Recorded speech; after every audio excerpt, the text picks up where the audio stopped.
Okay. Oh, there we go. Okay, we're on, Nana. We got it. We got it. Uh,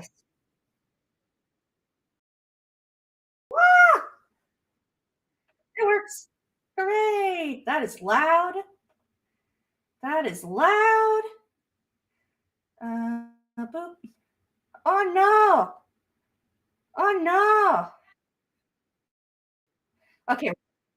Oh, thankful. Okay. Okay, we are back. Nana is gone. We are live. Oh, I'm so excited. So many good times to be had. We're going to talk about Bill Cipher, our Gravity Falls National Treasure AU. It's going to be so great. We're going to have such a good time whenever Nana gets back. But yes, hello. We have been missing from the internet for a while because we are trying to start a business, which is going moderately well. So, but we're exhausted. There's lots of dogs, lots of cats. Peace. And now Nana's here, and so we are going to drink. What's up, nerds? Drink and have a grand old time talking. I see.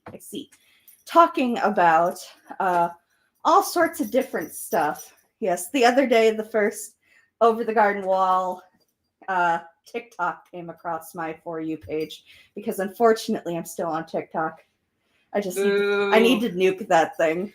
I resisted the entire time it's existed. YouTube Shorts just doesn't work that well, I find. Listen, I barely had. Oops. Whoa, that was a.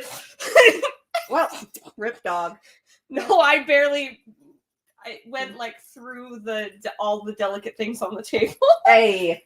That's fine. That's life. Yeah, if you hear the little jingling in the background, it's just the beloved dog, and I threw a tennis ball for her down. So here comes the clip. But there is a reason I did not play anything hand-eye coordination related in sports. I ran and kicked a soccer ball instead of threw things because there's a 30% chance that where I'm throwing the ball will not be where the ball actually goes. Yeah. I always got hit in the face with a softball, usually by my sister. Yeah. Yeah. The kicker was when she broke my finger. Yeah. It was time to just never play softball again. Yeah, I have permanent damage from basketball in my hand because I jammed my pointer finger on my pointer finger and my thumb on my right hand. Oh, ow! 3 times in the span of a month and a half, and it was literally a month before a piano recital, and I was so mad. And it was painful. I don't even like playing basketball. I was required to play it for PE, and I read my teacher the riot act, and I was like, if I can't play in my recital, the thing that I'm actually that I actually like and I'm very good at, because you made me play this stupid sport that I said I didn't like, and I said I would literally run laps the entire class period to get out of doing. If I can't do this because of you, that's going to be a thing you have to answer for. And he was like, okay, you don't have to play basketball anymore. I'm like, if you're worried about my athletic prowess, don't. I'm literally the most athletic person in my entire grade. Oh. I will go, just have me go run for an hour. I don't care. I'm bad at this. I'm not going to get better. I don't like this sport. There's a million other sports for me to play. Maybe let me do something that I actually want to do. Yeah. Wild concept. I've also proven I'm not only am I bad at this sport, I get injured. Seriously, I've broken glasses playing this stupid sport. I've jammed / probably actually broke my finger. I just didn't do anything about it. Do you want to hear a funny statistic? What? Dustin has been hit in the face with a basketball and broke 3 pairs of glasses. Yeah. One of them was not his fault. Another one, he was shooting a layup and it went off the rim and came back down in his face. And the other one was one of his friend's fault because he went, hey, Dustin, catch the ball. And Dustin went, okay, and then went to catch it and missed it. Smacked him in the face. My glasses breaking was the same thing. I put my hands up and she just yeeted that thing at my face. Yeah. Which, you're supposed to do. Pass quick and everything. I just was expecting, the weight of a volleyball instead of the weight of a basketball. It went thwomp and broke my...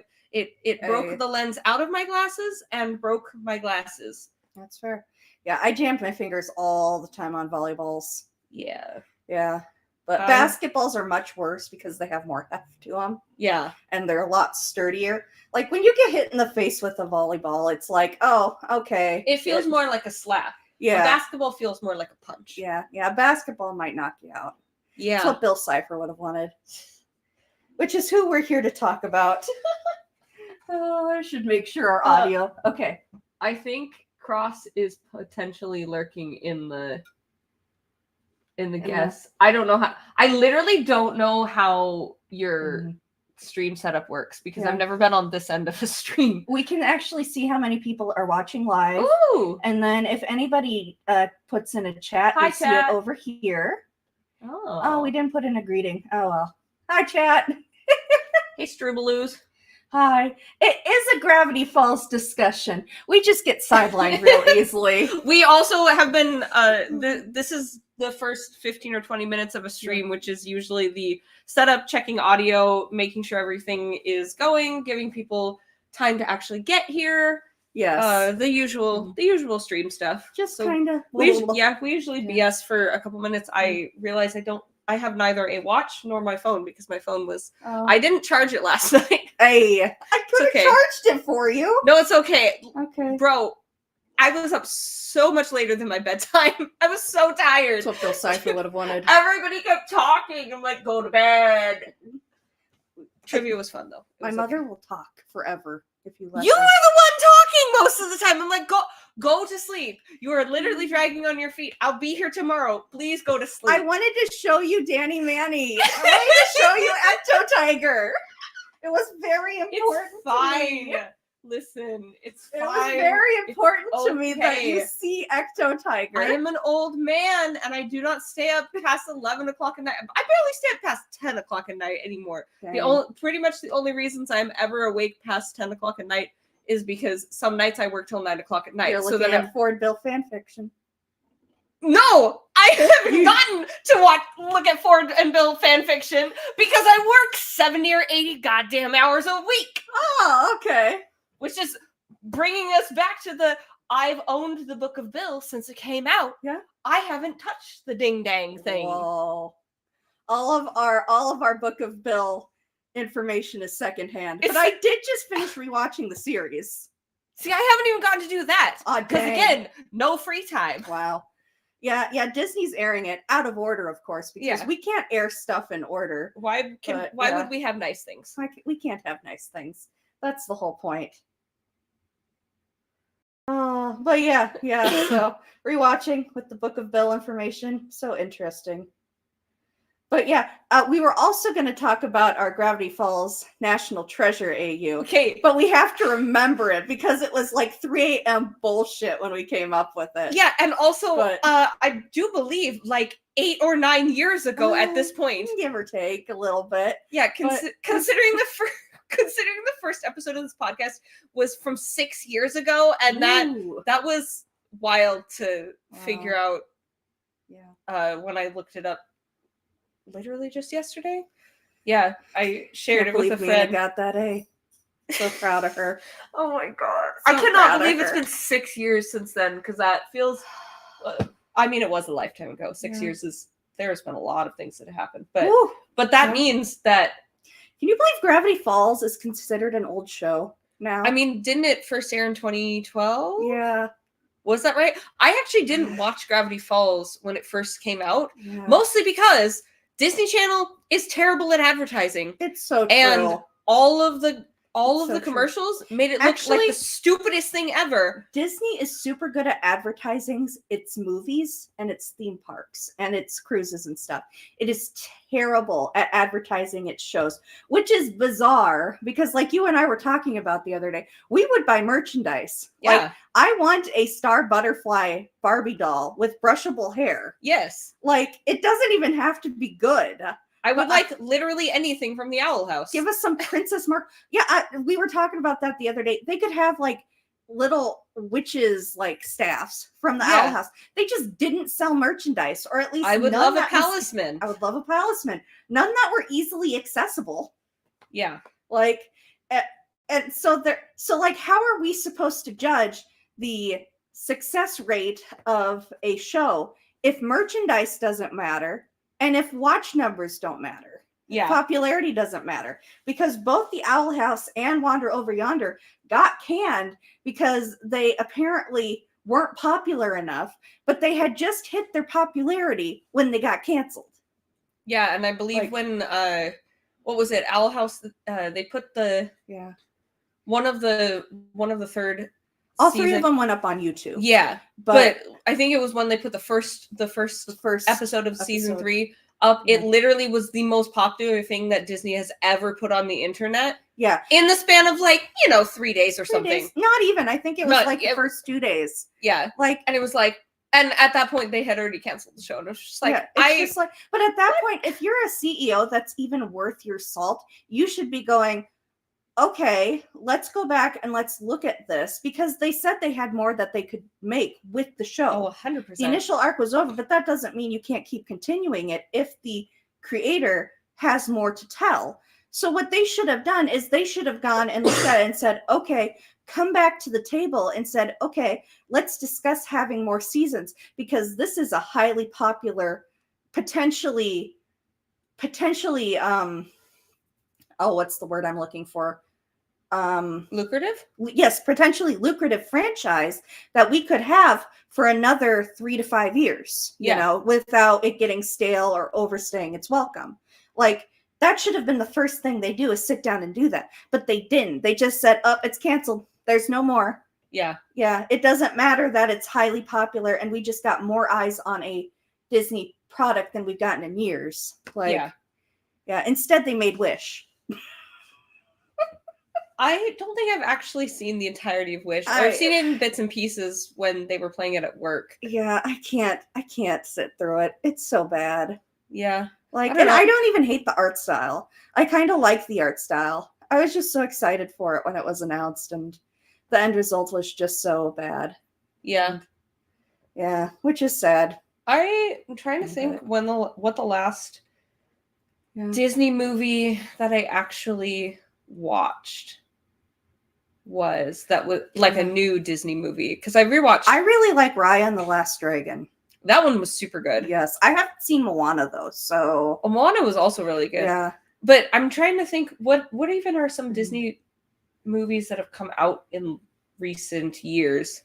Oh man, I don't know. Are we talking Pixar Disney or Disney Disney?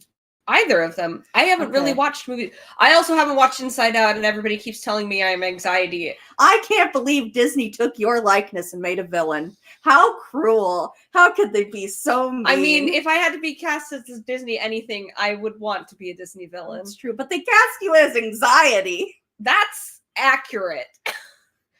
Considering me as a being, yeah, that's accurate. Okay, yeah, you're not wrong. I couldn't have been anyone else. It's what Bill would have wanted. I could maybe have been Sadness, but that ship had already sailed. Yeah, that belongs to me. Yeah. It was very funny though watching it for the first time, because my mom was watching Inside. I love Inside Out. That's one of my favorite, and that's also one of my mom's favorite, because she was like, "That's what it's like in my head, all the time." Oh, what's she looking at? Oh, I'm debating if this is too close to the thing. I don't want to cause any feedback. Chat, yell at us if there is feedback. Yeah, if we do something wrong, just yell at us. It's always okay. Details of why you're screaming. I mean, we like to know why you're mad, but you can't just scream. I can't guarantee we'll be able to help with it. We do understand screaming into the void. Yes. Yes, we do. And the void screaming back. Yeah. The void's so annoyed at us. Kind of like we actually watched the Gravity Falls finale together. Oh my god, that was so much fun. It was so much fun. Huddled in our dorm room, with a blankie and some popcorn. Yeah, I believe the 45 minutes prior to the Weirdmageddon 3 airing, I went on a red string absolute conspiracy theorist.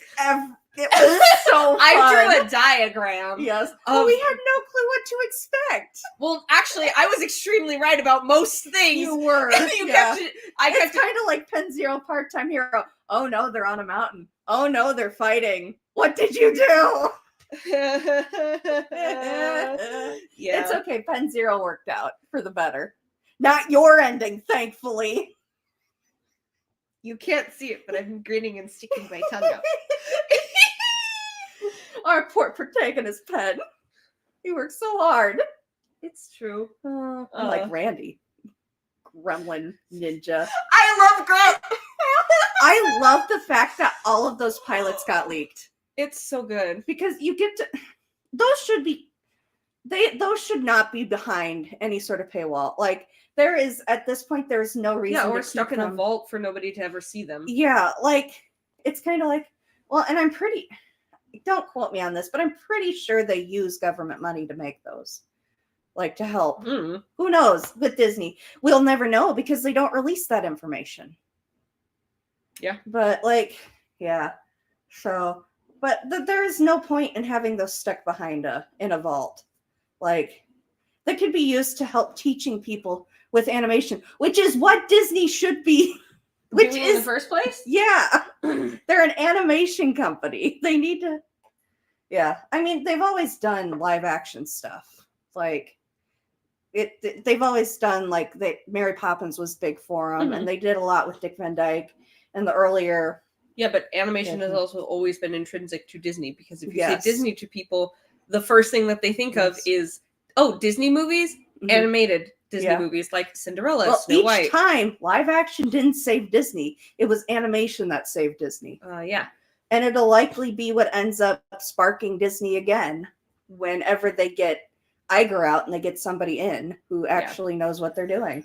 Yeah, actually, there was apparently just a post-op that released that actually details how Iger stabbed Chapek in the back and overthrew him. But, like, because a lot of people think that Chapek was not good by any stretch of the means, but, like, a lot of the issues that ended up happening under Chapek were directly Bob Iger's fault. And then Bob Iger stepped in and said, "I'm here to save everybody." They basically ousted Chapek and were like, "We've saved the day. You burned down the town. We saved the day." And everybody who has no clue, like, about how these... We did it, Patrick. We saved the town. People who don't understand how these entertainment politics work were like, "Yay, Bob Iger saved us." And we're just...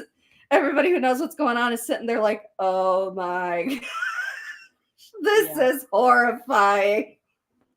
And he has continued to run Disney to the ground. Yeah. But don't worry, AI will save us. Yeah. AI is the worst thing to transpire. I've been a quality assurance tester for the past 6 years. And so I've worked with AI firsthand, and it's not good. No. Like, this AI is only as good as the people who are controlling it. The second you let AI run on its own without any oversight, or even with oversight, that code can completely crash and destroy everything. Yeah. Like, earlier this summer, there was that thing with what was it? I'm forgetting the name of the company. But this is a Gravity Falls discussion, which we will get back to after I finish ranting about this. The thing that took down like a third of the world? Yeah. That was completely avoidable. They just fired a whole bunch of people and laid all the work on, basically, I don't know if they did it on AI, but on a bunch of overworked employees. So yeah, they were just... it was a whole comedy of errors, and Yeah, it was like, we saw this coming. We knew it was coming. You were warned about this. You chose not to do anything about this. You chose to fire all those employees who were overseeing it. You chose not to test properly. Like... Yeah, it was also, it was a very basic breakdown of, like... Yeah. Basic steps and procedures of what you do and don't do. And they were like, "Well, we could have never tested this. It could have been tested." Yeah, if you had people... Well, and also, just a basic procedural breakdown of you don't release things all at once. Mm-hmm. 2, you really do not release things on a Friday. Yeah. It's called Tuesday testing for a reason. Yeah. You don't launch... Fridays and Mondays are off limits. Nope. You don't do... Friday is... You have one day before the weekend, so you have one day to fix... One day to see problems happening in real time in real life. Yep. And so then you can fix it immediately. So you can fix them rather than run all weekend and screw things up irreparably. Monday is for fixing the weekend's problems because something's going to break over the weekend. Tuesday, you fixed Monday's problems, presumably. You have 4 days of the rest of the work week that the majority of corporate business, whatever, is running. Yes. To have problems crop up and then also have time to resolve them. Mm-hmm. Yeah, and also you don't release brand new programming into the wild in all sectors all at once. You release it in a smaller localized area at a time. And you continue to do that for the entirety of the release because it'll break up. There will be problems. Anytime you release new programming into the wild, you're gonna have problems. Yes. This is why you release it in sections at a time because you can more easily assess where the actual breakage and problem is. When you have I've only released it to this section. Cool, that's the section that the problem's coming from. You have a area to look in the haystack for the needle rather than we threw it into the entire barn. Hooray! What the hell? But this was a front end issue, so they were like, we wouldn't have noted until we pushed it anyway. Well, why were you pushing it all at once and not doing a small pushing test first? Why was it pushed all at once? Because this should have been caught had you done the testing process properly. Yes. And so, it was a front end bug, but you do a small test so you don't poison the whole pool. Yeah. Like, this is common sense. And so, but it's okay because Spirit Airlines still ran because they're still on Windows 98. What was it? Was it Spirit or was it Southwest? Oh, it might have been Southwest. I think it was Southwest. It was like we gotta give credit where credit's due. They may be working on Windows 98, but hey, they were still working. Functioned. Yeah, their airplanes might if it be. Ain't broke, don't fix it. You're running it on a computer literally from like the 70s or something, and kudos. Yeah, you know what? Hey, they functioned. Like if it's still if it's been running since 1976 and it hasn't broken, I'm probably gonna rely on the thing that hasn't broken in 40 years? Yeah. 50 years, actually? They might be the 76. Worst service to exist on the face of the planet, but they ran. I would pick Southwest over like Spirit or some of the other. True. Spirit is pretty bad. Or Frontier and I usually fly Delta because they're usually so good, but they were the last company to fix their shit. Oh, yeah, no. Yeah, no, Delta has a lot of problems. Delta definitely does. Yeah. I usually fly them just because they're the cheapest option. Yeah. Not because they're the one that I would necessarily rely on the most. Yeah. Well, they're local here, so they tend to take care of us a little more than they do other places. But, I tend to fly Alaska. Actually, I think it's either Delta or Alaska, but... Yeah. I think Alaska is going to win in the end because... Yeah. You don't hear about them in the news as much. Yeah. Which I fly Alaska. If you're hearing about something in the news, it's too late. Yeah. I guess Alaska's local for me, so that's why I fly them a lot. Like Gravity Falls. What? Hearing about the news. Gravity Falls in the news? Yeah. When did we hear about Gravity? We haven't, and that's why we like it. Yeah.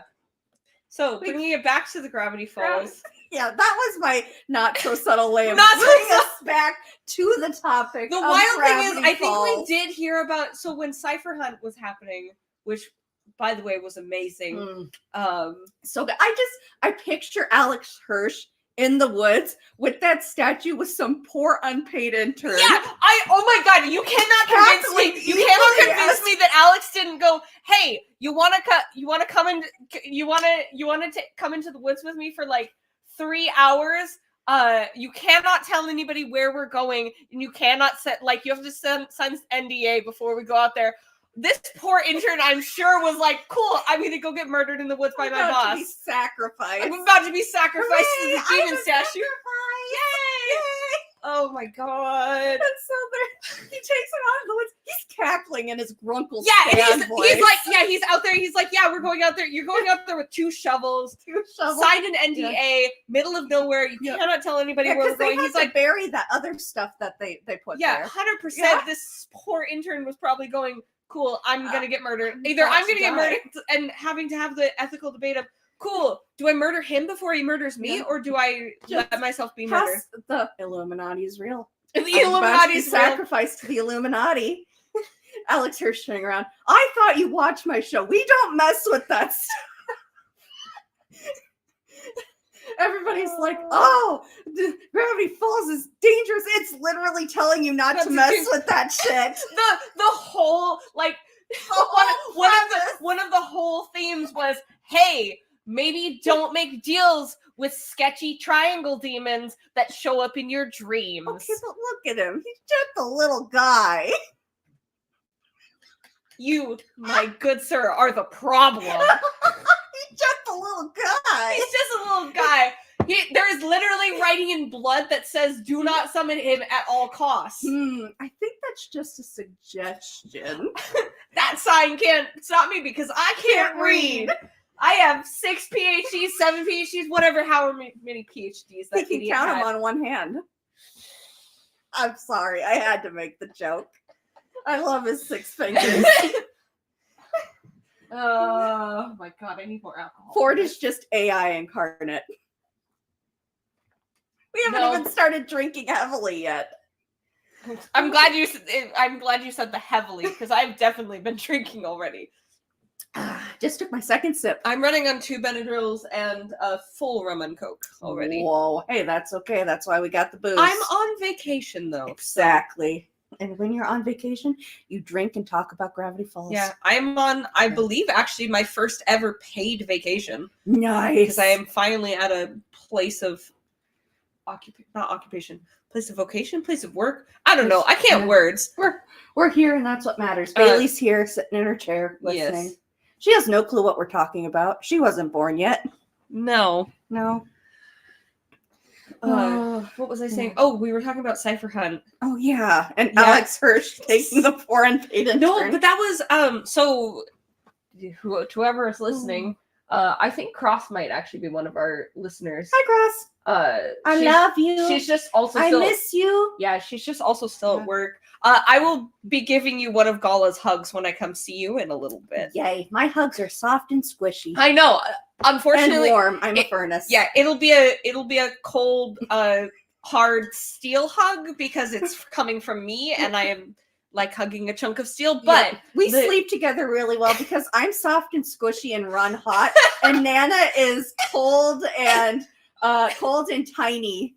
And so I'm like I'm basically like ice. Yeah, I'm like you are Danny Phantom. I know. I'm basically a super chilled chunk of steel that you stick in a bed. So I'm a really good heat sink. So I'm actually very good to cuddle with as long as you like don't mind all like it's not even that I'm bony. No. I'm just made of solid steel. You're a lot squishier than you used to be. Yeah, because I'm not like dying and I actually have my padding back, which is great. Yes, you eat properly now and you aren't running constantly. Yeah. So college was a thing. You were very bony. Yeah. It was it's wild. It's almost like changing my diet so I can actually absorb nutrition. Yay! Has good health benefits. What? No. What? No. Yeah, it's almost like I can get sick now and I'm not taken out for 3 months by a cold. Yeah, you open up the fridge and you go, soda, I'm gonna drink it like a person.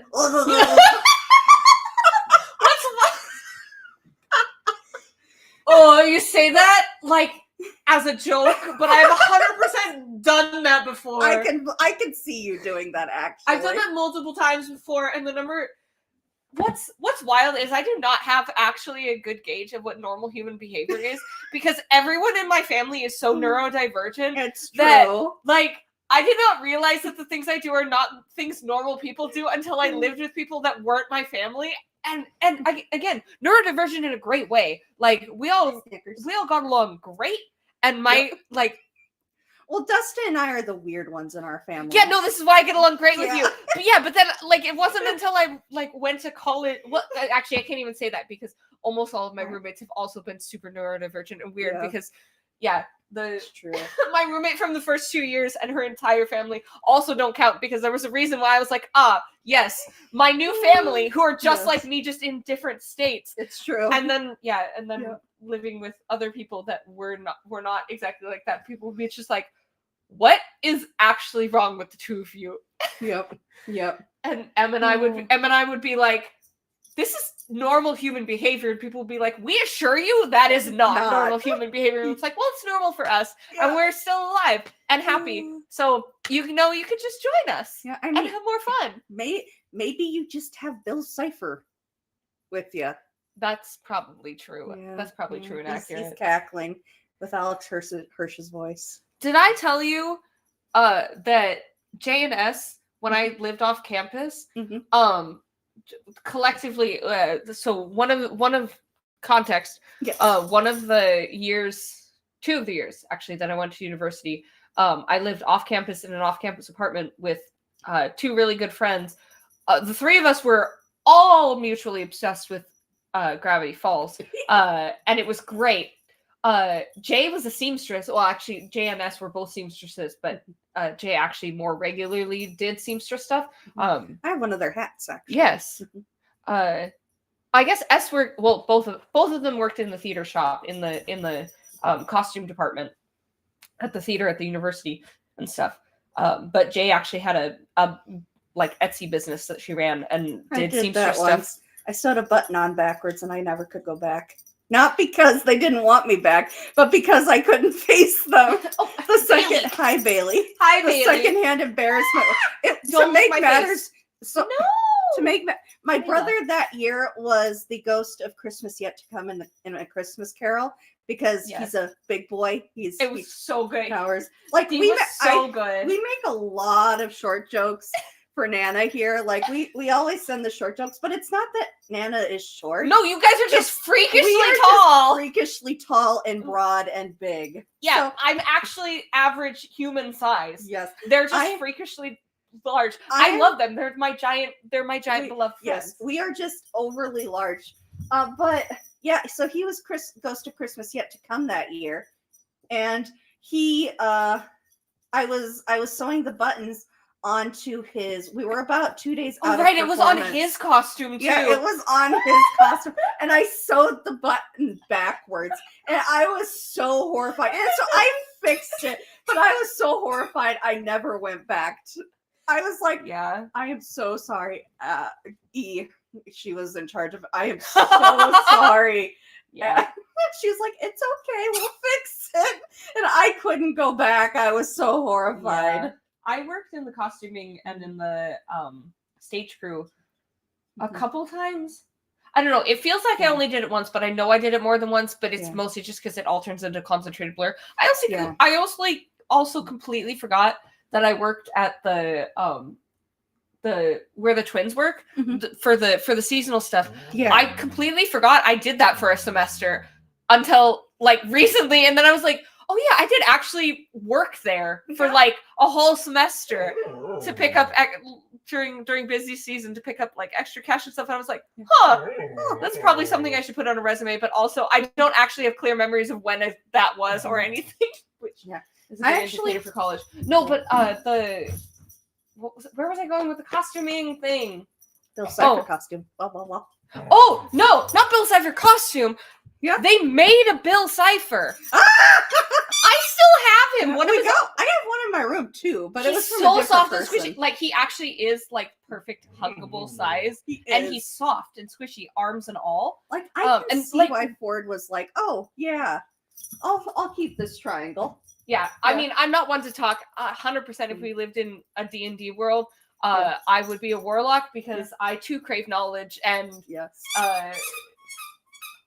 listen, an Eldritch Horror would simply show up and offer me knowledge, and I'd be like, okay. Yeah, I'd be like, you don't even have to be a sugar daddy. Like, cool. I can't not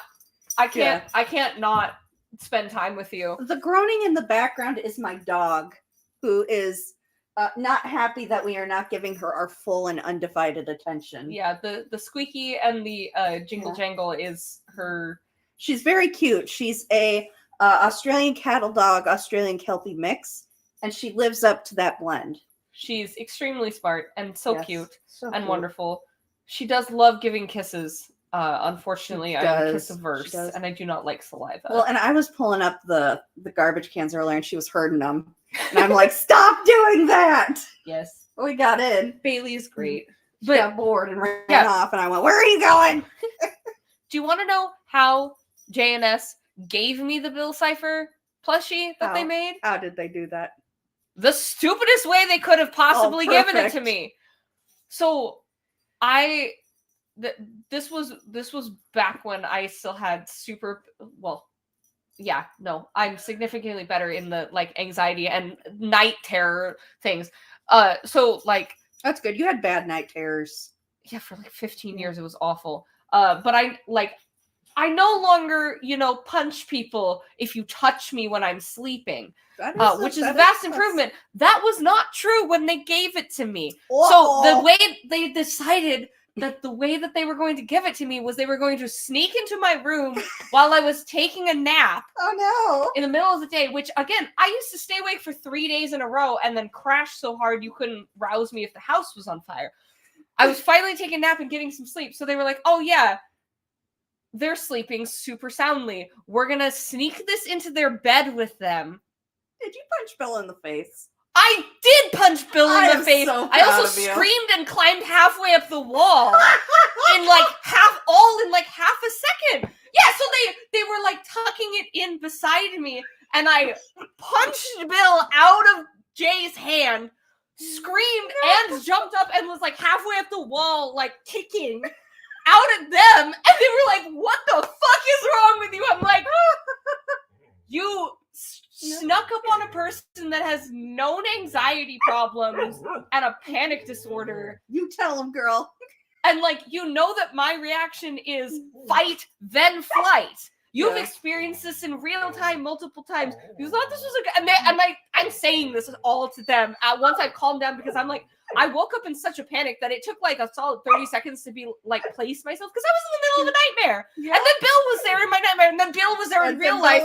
And then I was like, what the hell? And they were like, at that point, you just gotta punch Bill in the face. I did. Yes. I agree. Yeah. She has to go outside. Okay. If you want to continue talking about how you punch Bill in the face. Or we can talk more. Also, I'm super bad at responding to chat because I keep forgetting that the computer is the thing I need to chat. Hi, Underboy. Yes. Yeah. I'll entertain. I'll be right back. I'll entertain chat while you take Bailey outside. You can talk more about Cipher Hunt. Yeah. Yes. Oh yeah. Because Cass and I. Okay. Cool. To finish up the Bill plushie story, once they got me calmed down and we're like, hey, so we made this thing for you because we know you love Bill and Gravity Falls and stuff so much. And I was like, you guys also love it. And they were like, yeah, but we have skills and we can make a thing for you. And here, maybe if we give you a dream demon, he'll chase all of your other nightmare demons away. And surprisingly, that actually did work quite a bit. That was very sweet of them. And I love them both very dearly for that, because they were like, you never sleep. And also, you always wake up screaming. And here, we're going to give you a dream demon to chase away all of your other dream demons. And I'm like, you know what? That's one of the sweetest things anyone has ever done for me. So I love you. And that I still have Bill somewhere in my house. He got packed away with a bunch of my university stuff. And also packed away during COVID, because that I I had a month and a half off where I had nothing to do, so I cleaned my entire house top to bottom, including the attic that hadn't been touched in 30 years, and reorganized everything, because it was either that or build a loom from scratch or build a violin, and I wasn't quite ready to commit to that level of insanity yet. But Cipher Hunt, I don't know if anybody in chat was in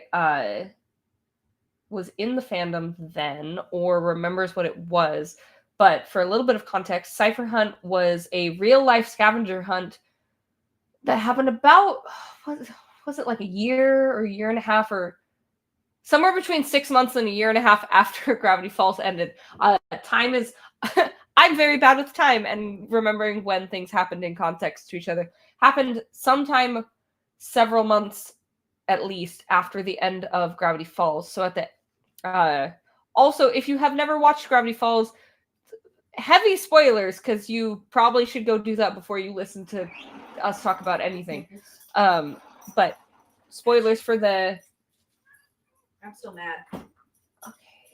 Yeah. Wait. Okay. Let me see if I can make. So, Enderboy, was this you responding, saying you watched the show the week of the finale and then was catapulted immediately into the Cipher Hunt? It took you a bit to figure out what was going on. Was that you, Enderboy, that just said that? Chat is super confusing. Okay. Oh no, that was Cross. Okay, why? This is. I'm an idiot. The little. I captured the criminal. What do you call? Oh yes, Snickers. We now have a cat too. Hi, Snickers. It's me, Cross people. No, I literally had the little what do you call the cursor? I'm so good with words. The cursor was hovering over where your name is supposed to be, and so it said "show on stream," and I'm like, "Who are you?" I'm coming in. Oh my gosh, you said okay. Gala. I have cute picture from Cross. I have to go retrieve my phone. Here, we can show that on stream. I watched the show the week of the finale, and then was catapulted immediately into the Cipher Hunt. Took me a bit to figure out what was going on. Each other.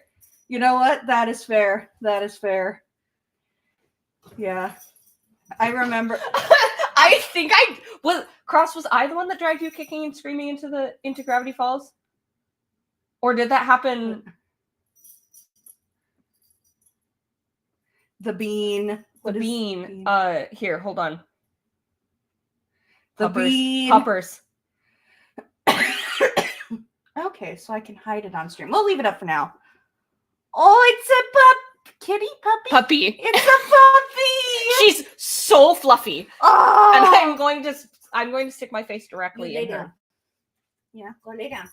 Okay, harass the cat. I don't care. This road trip of mine through the states is as much to visit all of my friends as it is to visit all of their animals. Yes. I've hugged. Yes. I've petted so many puppies and kitties in the last 5 days. It's glorious. I'm not throwing your ball, you little turkey. Go lay down.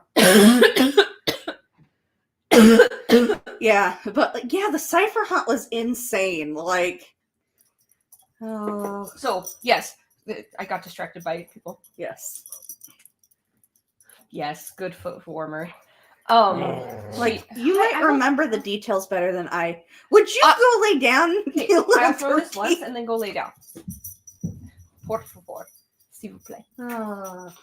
Cipher Hunt. So Cipher Hunt was in the very last 10 seconds of the final episode of Gravity Falls.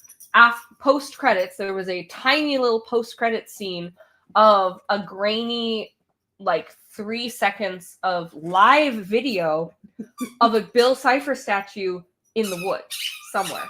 And everyone was like, oh, conspiracy. Does that mean Bill's in the real world? Or oh, does that mean Bill didn't actually... She ran away and hit him in the back with the... But did it take the Cipher Hunt happen immediately after the finale? No, it did not. Because I thought it happened a year or two after. Yeah, no, I am almost certain that it happened it started the hunt probably started, but No. Because he had to drop a hint to set it off. And he didn't drop a hint until it was at least 6 months, because I forget when the finale was during school. So what was that? Yeah. Was it in January or February or something? Right before the convention, wasn't it? Oh no, so it was May. No, it wasn't May. It was more March. March? I could Google this. Okay, yeah, we probably could. We have the entire internet at our disposal. We're living back the internet. We're back in. We know how to use that. Back in pre-internet times where everyone just guesses, sat around guessing of what actual. When did Gravity Falls Weird Beginning Part 3 premiere? According to Gravity, it was February. It was February. See, I was right. It was February 15th. You were correct. 2016. Oh my gosh. I've almost been out of school for 10 years. Yeah. Yeah. That's insane. I've been out of high school for over 10 years. Well, I'll continue to pay my student loans for another 20 to 50, 60, oh my God, 70, Bailey, 80. You're so stinky. She looks so offended. My dog has really bad gas. It's my fault. I fed her too many beef sticks yesterday. She was too cute. She is. Okay, actually, I do need some of that. Me. Where's that spray? I'm gonna.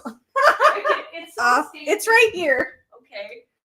Yeah, so I remember, yeah, because he set it off himself, and all of a sudden, everybody was going nuts, and it was a worldwide hunt all of a sudden. No, and there were all these dead ends, and people were just going absolutely bonkers. What was great was it happened in, like, the majority of it happened in July, so I don't know if it was... because it was advertising journal number 3. Yeah, so I think I was working at Barnes and Noble at the time. Yeah. Yeah. And it so it was like the majority of July. And the great thing was so like my brother and my parents both also, like, my parents love Gravity Falls. They were, oh my god, my parents were so cute because I was off at university, like several states away from my parents. Great, he can join us. Yes. There's no escape. Is it Dustin or is it Dad? I think it's Dad. Oh, is it Dad? Dad should not be home. Why is Dad home? He wasn't supposed to be home until later. Huh. Okay. Well, what time is it? It is... I mean, it's almost 5 o'clock. Oh. Well, he said he was going to be home real late. I didn't plan him for dinner. I hope we have enough food. We should have plenty of food. Okay. Okay. Are we sure it's Dad and not Dustin? It is Dad! Dustin does not have gray hair. Okay. Yet. I haven't been here long enough to give Dustin gray hair. I last night. He almost disowned me. I know, I was there. Oh, dang. Well, we might have to take a hiatus so we move. Or... I mean, yeah, we could stay. I mean, I don't care either way, but this is a predicament I did not expect or plan for. Yeah, I mean, we can ask. Okay. Because then we have to watch our language, too. Yeah. We might mute or take a hiatus and move rooms from the living room. We won't stop the stream. We're just going to mute us as we move. So you don't have to hear all of the moving sounds that we are committing. You won't have to listen to me fall downstairs. Fall down the stairs. Hi, Dad! Hi, Dad. We're doing a live stream. You weren't supposed to be home this early. You are live on the internet. Yay. But we're going to mute. So we're going to mute and move. I'm going to hide that. And we are going to... Hello.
I'm unmuting us. So Hello, can you hear us? hello. Hello. Hello. Hi, chat. We're back. Hello. Oh, that's right. I have a Ko-fi page. Oh. I Okay, forgot is about it pronounced that completely. Ko-fi or coffee? Not a clue. I think it's coffee. Okay. Uh, Because I always see people saying, like, oh, buy me a coffee. Yay! Loud and clear. Yay. Thank you, Cross. We're now, Yeah. oh, Bailey's going to whine at the door. It's okay. We needed the door shut. Oh, it's fine. She'll be fine. Yeah, we're I now. can't hear her through the thing, so. Okay. We're now downstairs. I go there. But it's fine. We'll just. I'm all bundled up like a potato. I'm sweating. And it's like. But it was hot upstairs. It's like 50. It was comfortable upstairs. It was great. Now I'm bundled up like a potato and you are sweating and it's 50 degrees down in the Arctic basement. I have had liquor which heats up my body. I've had liquor which does nothing. Oh, okay. Okay. Well, I don't generate body heat like it's probably why I'm a really lovey drunk. Like when I get drunk, I have to call like all my it's great. All my immediate contacts and just tell them how much I love them. I'm a sleepy drunk. Yeah. I actually am a sleepy affectionate drunk. Yeah. Hey, that's okay. That's okay. Yeah. It doesn't change my body temperature. It's still ice. I usually get drunk on my birthday. And then I have to call. Both times were kind of my sister's fault. Yeah. Usually are. Yeah. Yeah. Just my favorite is still the time she was like, "Oh, bring me to this party, please. We'll have fun, and you can come back and pick us up in a little bit." And I was like, "Okay." And so I innocently dropped her off. And so when it was time, I went to go pick her up, and she gets into the car and she goes, "Drive, Amy, drive!" And so I'm like, "Oh, okay." And as we're driving off, a line of cops come flying past us, and my sister goes, "Oh, made it," because apparently. They were at the party, and apparently the entire basement was just everybody smoking weed. Yep. And so my sister was not about that, and she was a senior athlete, and she had some of her underclassmen with her at the party, and so she was like, "Drive, baby, drive."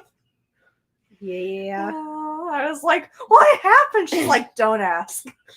Don't ask questions you don't want answers to. Don't ask questions, yep. And here I am. I had a lovely evening at the time. I believe I had watched an anime. I want to say Higurashi, but I was like, "What did you do?"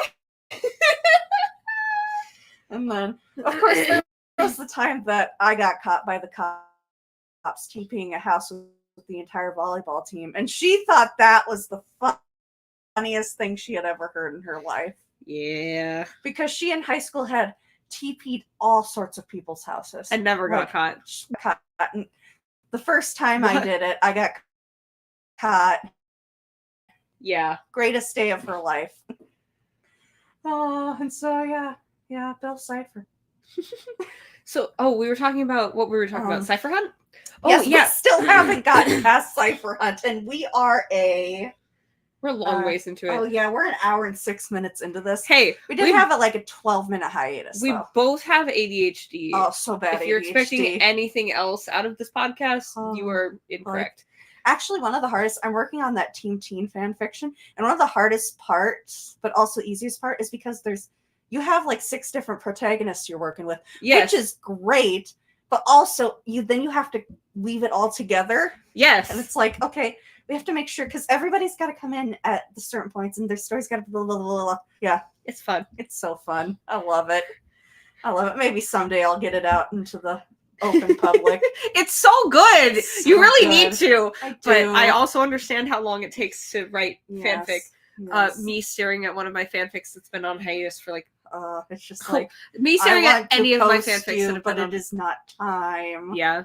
And then I have my 2 personal projects that I work on throughout the years.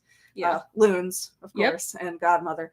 I still have multiple bags of just comics. I need to just hire somebody to help me draw the comics. Take them from ink to digital. Again, once I am not working 80 hours a week, I can actually assist with creative projects because I specifically built a computer to be able to do digital art and then proceeded to not have time to do digital art for the next 3 years. Yes. And then also I had an issue with my computer that it just straight up didn't function. And then I let it set for 1.5 years because I was so incredibly angry. And then apparently it was just a driver that it had like a bad update or something so it was literally nothing on my end that I could have done to fix it. Yep. It was just a driver was fucked up and not updated. And then my cousin came over 4 months ago and was like, okay, we're going to get your computer. She was like, I'm back. I'm back from university, and she specifically went for a computer science degree, and she was like, we're gonna fix your computer so that you can play games with me on Steam. Well, and the fact that you even have to update your drivers is bullshit. Manually? Yes. But and it wasn't, and again, the last time it was something to do with that specific driver hadn't been updated since 2019, and I built the computer in 2021. And it wasn't an issue for the first 6 or 8 months at the computer, or maybe actually it was the first year. But then there were other updates to different things, and then the driver was incompatible with it. Yeah. And so I spent 3 weeks with it in a boot loop, trying to fix it and doing everything short of being able to swap, swapping hard back and forth, because I thought then my brother and I had narrowed it down to it must potentially be a hardware problem because we couldn't get it to maybe it was Bill. Probably was Bill. But we done everything that we could, and then I let it set for 1.5 years and then booted right up when Mac came over, and then we did some updating stuff because it was still a little funky, and then she was like, oh yeah, now this driver is finally updated. And I haven't had problems with it since, because it was I was going to start streaming with you. I was going to do digital art. I was going to do all these things.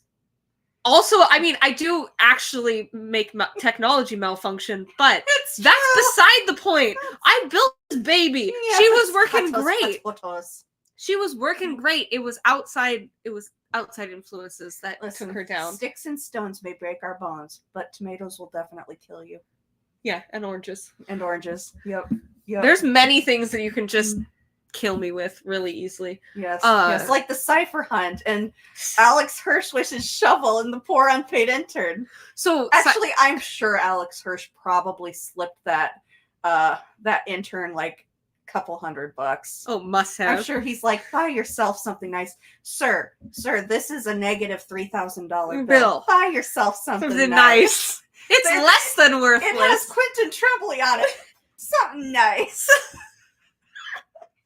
And then the next day they get an actual $3,000 payment, and they're like, "Is he working in black money?" This is net zero, actually. Net zero, actually. But so Cipher Hunt happened in maybe it was summer of 2016. Gosh. Was it? I still was that Pokemon? I might have been 2017. I don't know. We could Google it and look it up, but who to know actual facts in this day and age? Not me. But anyway, facts make me sad. So Cipher Hunt when did Cipher Hunt start? So Cipher Hunt was a worldwide actual real life scavenger hunt that Alex Hirsch arranged. He hid clues and puzzles and things that people had to find in real life, and then also collaborate with other people to look at his picture. He's so pleased with himself. He's so pleased with himself. Oh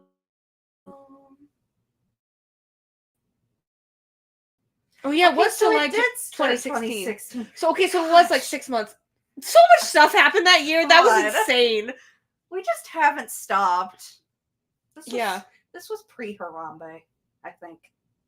Harambe incident. Good God. I don't know. I think it was all that same year. 2016 was insane, actually.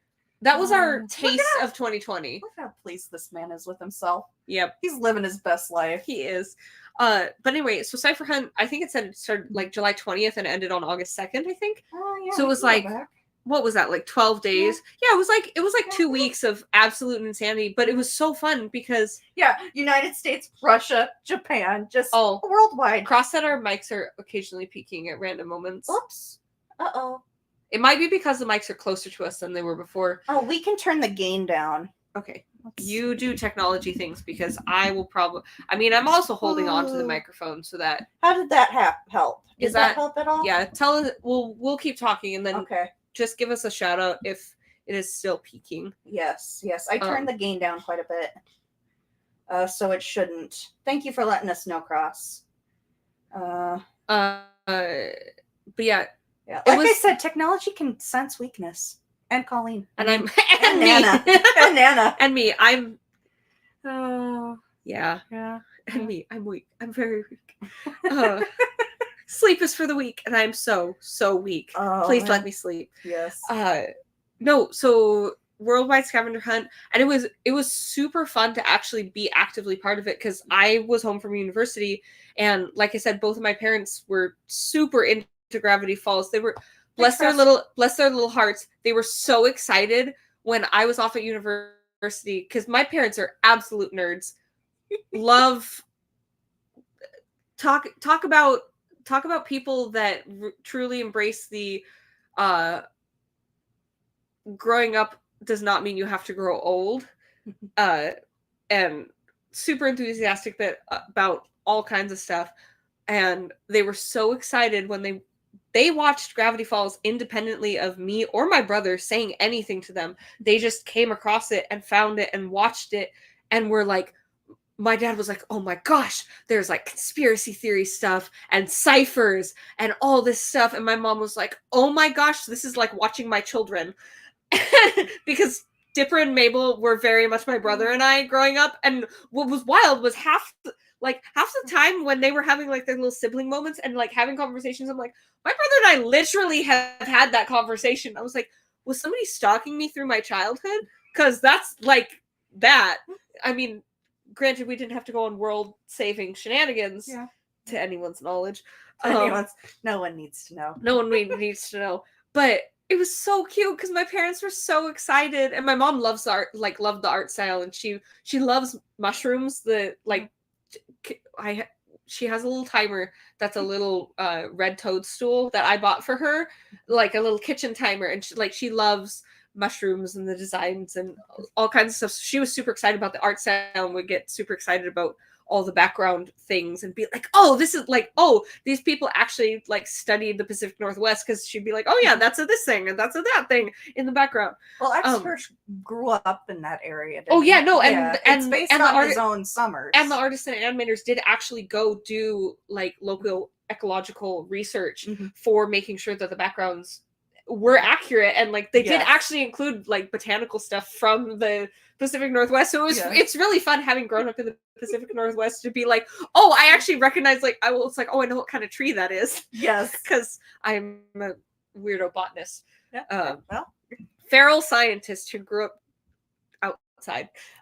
Yes. But no, so my parents were so excited when I came home from university that summer, and they were like, we have this show, you're gonna love it. It's got like my dad was like, it's got like supernatural mystery and ciphers and all this kind of like codes and stuff that you and your brother used to do, and that like and this mystery element, and it's super like you get really invested in it. My mom was like, and the backgrounds are beautiful and you'll love the art in it and like the voice acting and the music and blah blah, blah all this stuff. And they introduced it to me. I'm like, oh, I love Gravity Falls, and they like visibly deflated, and they were so monstrous. I'm like, because I said stuff without thinking, but I'm like, but I also can't lie to them and be like, oh yeah, I don't know anything about the show when I've spent the entire semester obsessed with it. See, that's where you and I differ, because I would have just played along. No, because we literally got through the whole show, and 2 years after the fact of it. No, because then it would be worse. It would be worse to break their heart later than to just be upfront about it in the first place, because they were so sad because they were going to be so cool and they were so excited to be the cool parents. They were so excited to be the cool parents and show me a show that they knew I would get hooked on, and I was like, oh, but I've already watched it, and they were like, oh, I'm like, no, but I will watch. But I will watch it with you again. And we spent the whole summer watching and rewatching the show, because it was when it was still airing was when we watched it, because I think it was 2015, summer of 2015 was when they showed it. Was when they were like, so we spent that whole summer watching it and everything, and it was great because we watched all these things. We watched some of the episodes like live and got super invested. We did the same thing with Owl House too. They watched it independent. So I watched it Owl House was there. No, we watched it together. I think I had watched most of it like half of season I'm one gonna say before. something controversial. I think Owl House is better than Gravity Falls. True. Yeah. Probably. Yeah. The thing was, Gravity Falls was it was a domino effect. Yeah, it was a good domino. It was effect. kind of the first of its kind of show on Disney Channel. Like there were we had Steven Universe on Cartoon Network. Yeah. But Gravity Falls was the first of its ilk. Yeah. Well, it on Cartoon Network because on Disney Channel. Wow. Because the animation Cartoon Networks at the time had been going through a rough spot because actually it was Avatar: The Last Airbender that caused this domino effect. Is they were leading up to. They always thought that it was supposed to be episodic, lol, funny kind of things. But then we moved into this thing where suddenly the most popular shows were the ones with continuity. And like an overarching plot line. The Nickelodeon heads hated Avatar: The Last Airbender because it was a story-driven cartoon. And it was the most popular on the network. So what happened is when Avatar: The Last Airbender ended, all of these cartoon executives went, this is not going to happen again. And for the next, it ended, because Danny Phantom, all of like the big cartoons at that time kind of ended in the thing. It's kind of why El Tigre was probably cut so short, because it was primed to move into that. So good. So good. I rewatched it. I was like, it's the thing is, it's better than what I remember it was, because I rewatched more fun watching as an adult than it was when we initially watched it. And like, and they moved in, and the first one I noticed, because I was watching a lot of Nickelodeon at the time, was they moved into the Mighty Bee, and I was like, this isn't for me, but you know what? It's kind of got that cat scratch kind of, cat dog, that kind of feel to it. And I was like, it matches the Nickelodeon tone. And I was like, okay. And then Fanboy and Chum Chum hit, and SpongeBob just kind of decided to jump off a cliff. And it was like, oh no, these are actually active choices. And they were messing around with the chat rooms for people who really like the shows of the early 2000s. And then we go over to Cartoon Network, and they were a mess too. Like, my favorite show from that time was The Secret Saturdays. But the problem is, if you missed an episode of The Secret Saturdays, you would not get to watch it again unless you purchased it online. And so, and that's actually what happened, is why I didn't get to watch the finale of Secret Saturdays for a couple of years until I discovered Sailing the High Seas, is because I had watched it religiously up until that point. I got up until like it was the last leg of the show, season 2, one of the later episodes, and I had watched it regularly, and my recording didn't record. I don't know what happened, but something happened, and suddenly I couldn't watch any more of it because it never re-aired the episodes. And so, and at that point, all of a sudden things got really weird. And like, and this was kind of my last thing where I was watching these shows really regularly. Like, I missed Generator Rex because I was a little old. Oh my gosh, Generator Rex was so good. Watched it. I was so mad that they didn't continue with that show because it was so good. It was so good. And and you can kind of tell that they were forced to end it too. Oh yeah, 100%. It did not end. The entire that last season is much more rushed compared to the first ones, and it's a little more shaky. But like, so because everybody watched Ben 10, like kind of at the point. I hated the original Ben 10 when it came out. I like it as an adult, but as a kid, I hated Ben so much. Yeah, I did. I hated Ben. I loved the concept of the whole show. Oh, the concept of the show was great, but I hated Ben as a protagonist. But when Alien Force hit, and they had a little bit more of a serious Ben who was taking things more, seriously. He didn't have to rely. I was like, okay. And then I actually he's such a bisexual disaster, and it's so good. I really like Teenage Ben because I'm like, because he is just doing his best. And bisexual disaster. He's still a Ben 10 dumpster fire. Oh no! Don't get me wrong. Like, absolute dumpster fire. Which does not make good choices. Okay, what 16-year-old is not a dumpster fire of a human being? True. It's so true. But like, because everybody I know watched Ben 10 because he was really staple of that kind of transition era. But like, there were other shows at the time. Like, I believe Flapjack aired at this time.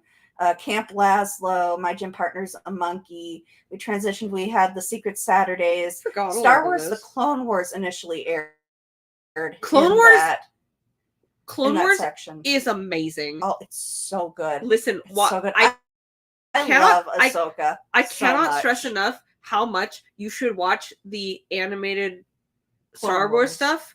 Yeah, Clone Wars. So good.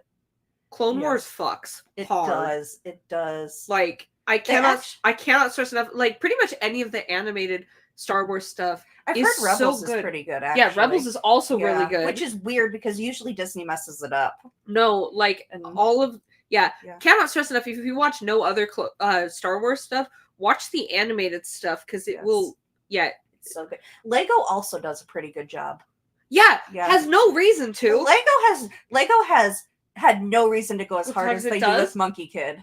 Like, or so Ninjago, or like any of their properties. But they always like hit it out of the ballpark, and it's just like, what the heck? You're just like, why am I so emotionally invested in these stupid animated Legos? Cool. Which is odd because when we were growing up, it was like not very good. Like, there was some outstanding, but like Legos and then all of a sudden they just flipped a switch after the Lego movie, and they went, oh, okay, and just have we can make banger after banger. Yeah, cool. And then just did. Yeah.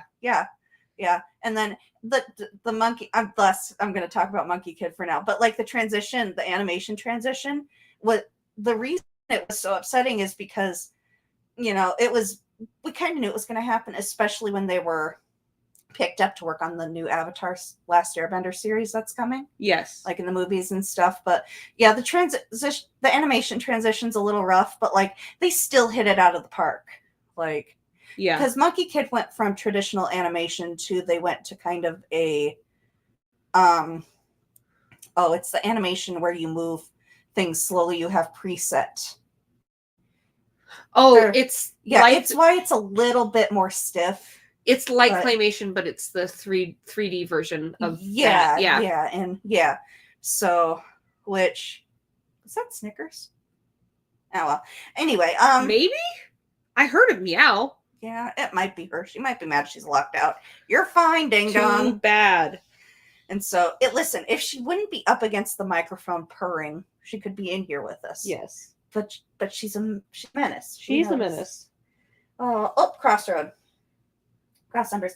I introduced my parents. They were amazed at how much Weird Mageddon was allowed on a kid show. I know. I love it so much because it's like it was a harken back to our childhood and the kind of cartoons we watched.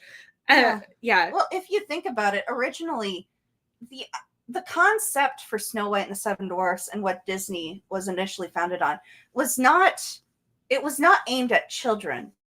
It was meant for all audiences. So children could watch it, adults could watch it, and everybody across the board could enjoy the product, which is why, it was such a big deal that animation has shifted to, it's just for kids.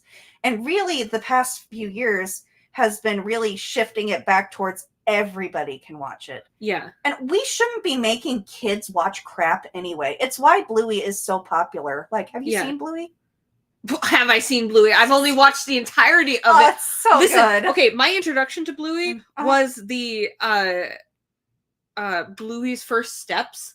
That whole scene. I came across it on Tumblr. So cute. At I always come across these things like 2 a.m. when I haven't been sleeping and I'm already like emotionally fragile. Yes. And then I watched these things and I bawled my eyes out for like 2 hours. Yes. Of the scene because I'm like, that hit hard. Yes. It's the same way I watched A Silent Voice. Do you remember? Yeah, at like animated? 3 a.m. because your brother recommended it. No, well, because he had recommended that I watch it, and I had seen Actually, no, it wasn't even that my brother had recommended I watch it. It was I had kept seeing GIF sets of it on Tumblr, and I had been away awake for like 2 days. It was the middle of summer. I had summer blues and everything. Wasn't able to sleep, so I was like, cool, I'm just gonna watch something and occupy myself until I can fall asleep. Yeah. And all I've seen was good, like, pretty things of it. I had no idea what the concept of the movie was. No idea. Watched it like 3 a.m. We're winging it.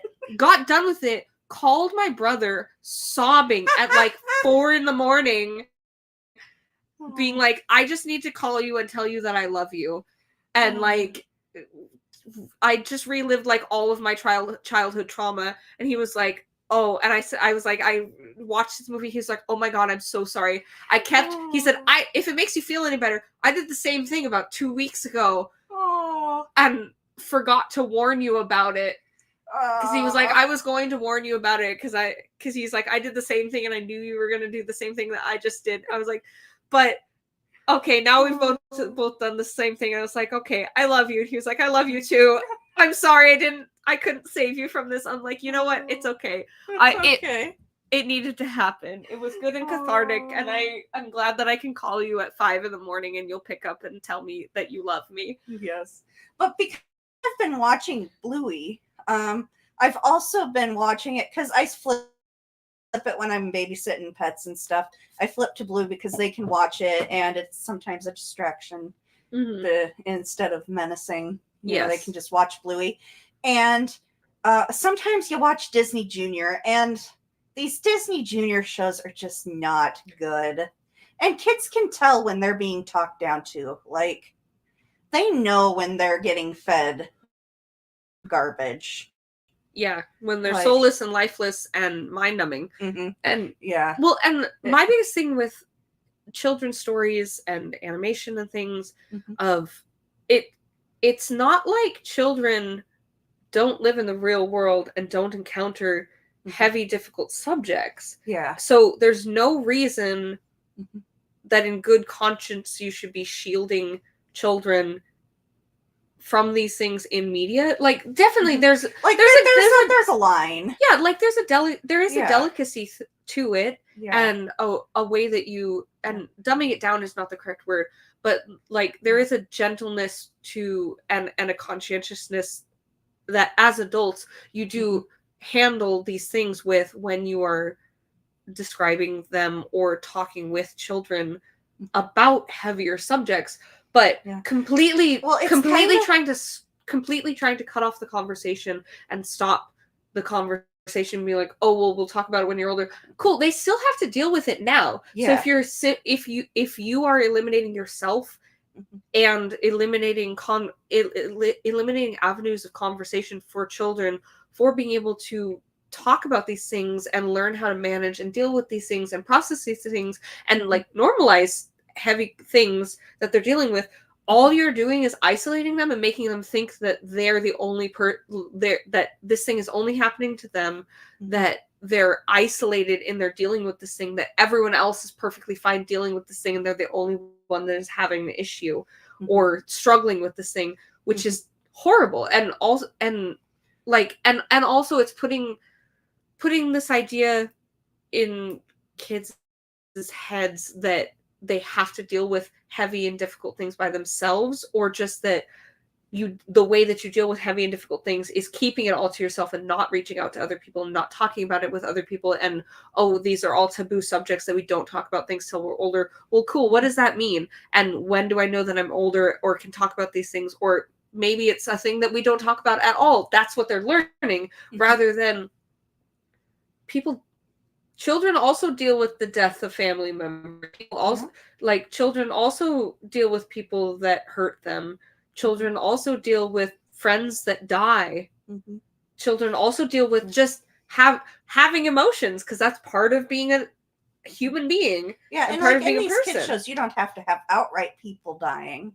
Well, and you can also handle that with grace. Yes. Have you watched The Land Before Time? One of the biggest things was dealing with a parent dying. Yeah, that's pretty traumatizing. I'm not gonna lie. No, but that's straight up not a thing that is straight up a thing that should be included in children's media. Yeah, I didn't have parents die. But I don't think every show should be like that. No, but it depends on what the story you're telling. Yeah, but that doesn't mean that you should be excluding these more difficult subjects, especially from media that has heavy, like it is dealing with heavier themes and subjects. That doesn't, so you should absolutely be including these heavier themes and subjects.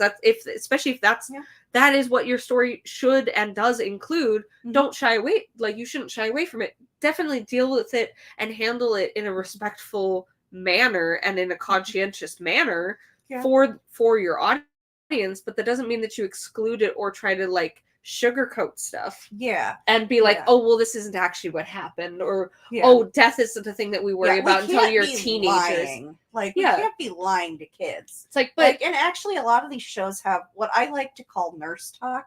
You know, when nurses are talking to a patient, like, I notice this a lot with my older family members. They get into, you know what it's like when we want to do something, but we really shouldn't be doing it. And it's very fake. And very condescending. Yes, very condescending. Kids and the elderly, might I add, can tell. Yes. They can tell when you're talking like that. And being condescending. Yeah. Wild concept. Children and the elderly are people. Whoa, I don't know about... Yeah. I'm joking. Yeah, I know. Let me make it clear. I'm joking. Yeah, no, I don't know about... I'm joking. Yeah. Speaking as somebody who literally works in healthcare and childcare and works with both the elderly and children, it's like I'm guilty. I sometimes slip into that voice when I'm not prepared to deal with something. Yeah. So it's something I try to keep a minimum to, but I know I've slipped sometimes, but there are nurses who consistently do it. Oh yeah, all the time, and it drives me nuts. Yeah, the systemic infantilization of both the children and elderly, and like it's like they're dying. They're not stupid. Yeah, it's just dehumanization. Yeah. So I mean, that's what my issue with a lot of children's media is.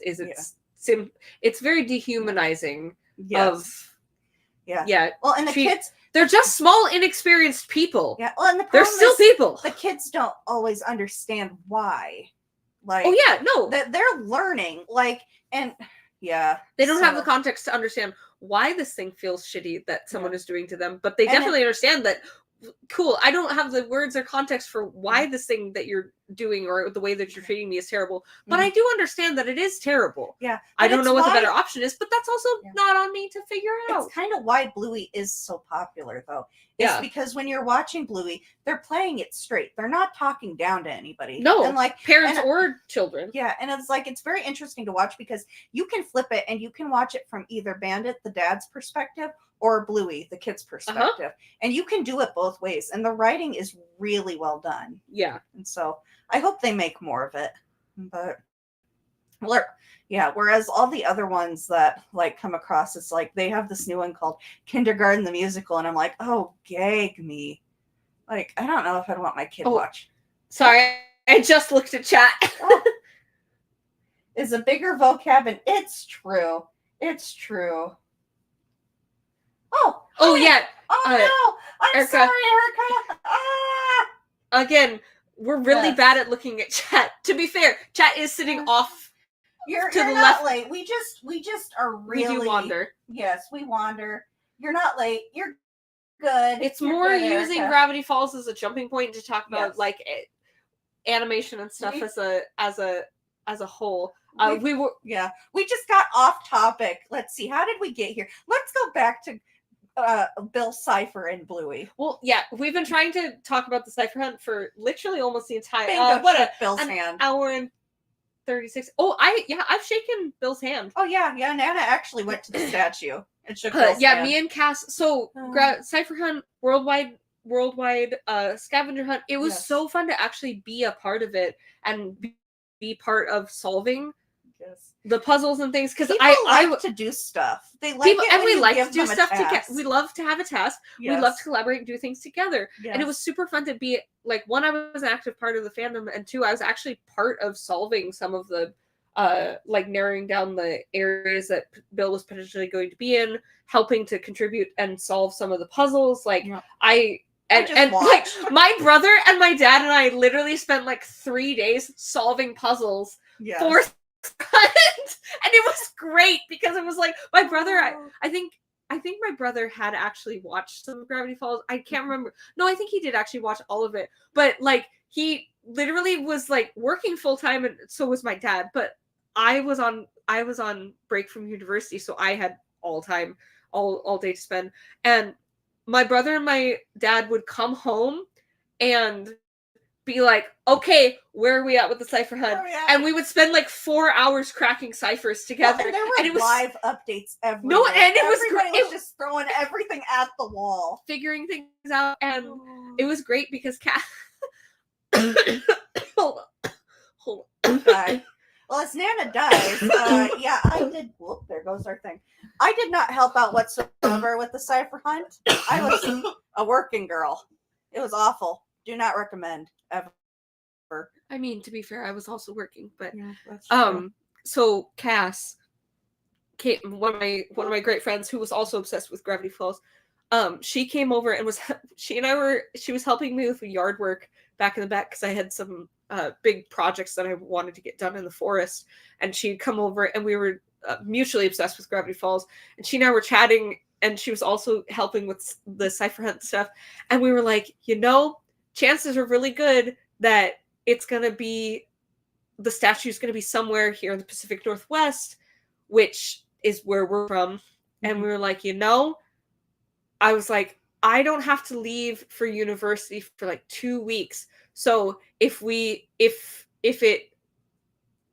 solve the cipher hunt within a reasonable amount of time before I have to go back for university, I was like, do you want to go on a road trip and find Bill Cipher? She was like, hell yeah. Yes. So then we also just decided, regardless of whether or not we found the statue, we were gonna go on a road trip prior to me going back to university in the first place, because I was gonna be like 2,000 miles away, and she's one of my best friends, and we miss each other. And so we were like, yeah. And then we solved cipher hunt, and it was literally down in and Bill ended up down in Reedsport by the time we were like planning and actually going to be able to go. Yeah, because they found him after he went to jail and got him to safety pretty much immediately. Yeah, and put him and it was before he ended up in Confusion Hill, which was down in California. Mm-hmm. He ended up in a park down in Reedsport, Oregon. Mm-hmm. And so she and I had gotten Journal 3 and I saved reading it. Yeah. Because I had gotten it, but she hadn't, and I saved reading it for like 3 weeks until she and I could go on this trip together, and we read it together on this road trip together, and we called it a feels trip because it really was a feels trip. Oh man. And we road trip down to Reedsport in Oregon and went and found Bill in the middle of a forest in this park. And it was so much fun because there were actively people coming and going all the time, making this pilgrimage to find Bill. And when we got there, people had been leaving things in like a little treasure box because Bill was nailed to a tree like 9 feet up in the air. Maybe not 9 feet up. He was nailed in the tree, but like up in the air. So like you couldn't just reach him from the ground unless you were like a monster. Yes. Tall, like Gala. But I don't think I could have even reached him. I'm not that tall. But what people were doing was there was this little treasure box at the base of the tree that people were leaving. It was like a what do you call the things where you find the coordinates and then you leave those. It's a box where there's treasure, where it's like if you take something, you leave something. Yes. Geocaching. Yes. It was like that. So people were leaving things and taking things. So people were leaving fan art. They were leaving trinkets. They were leaving all these different things in this box. And it was like a give and take thing. Somewhat like you didn't have to take something, but like it was the same concept as the geocache thing. You know what I would have left? What? Orange julep. Drink orange julep. It's better. Oh my god. But so we left wristbands and a doodle and everything. But when we got there, the treasure box was gone, and we were like, oh my gosh. We were looking around for it and everything, and then this mom and this little kid showed up, and because we hung out for a little bit, and we were Cass and I are loud, you can hear us a mile away. But we were wandering around the forest and like looking at it, and like we took turns doing piggyback, and so I have shaken Bill Cipher's hand in real life. Whether or not that was a good decision remains to be seen. Now the Book of Bill might not have been such a good decision. I'm still alive and into our reality. My life has honestly improved since then. It's taken some highs and lows. But so this kid and this mom show up, and they lived nearby.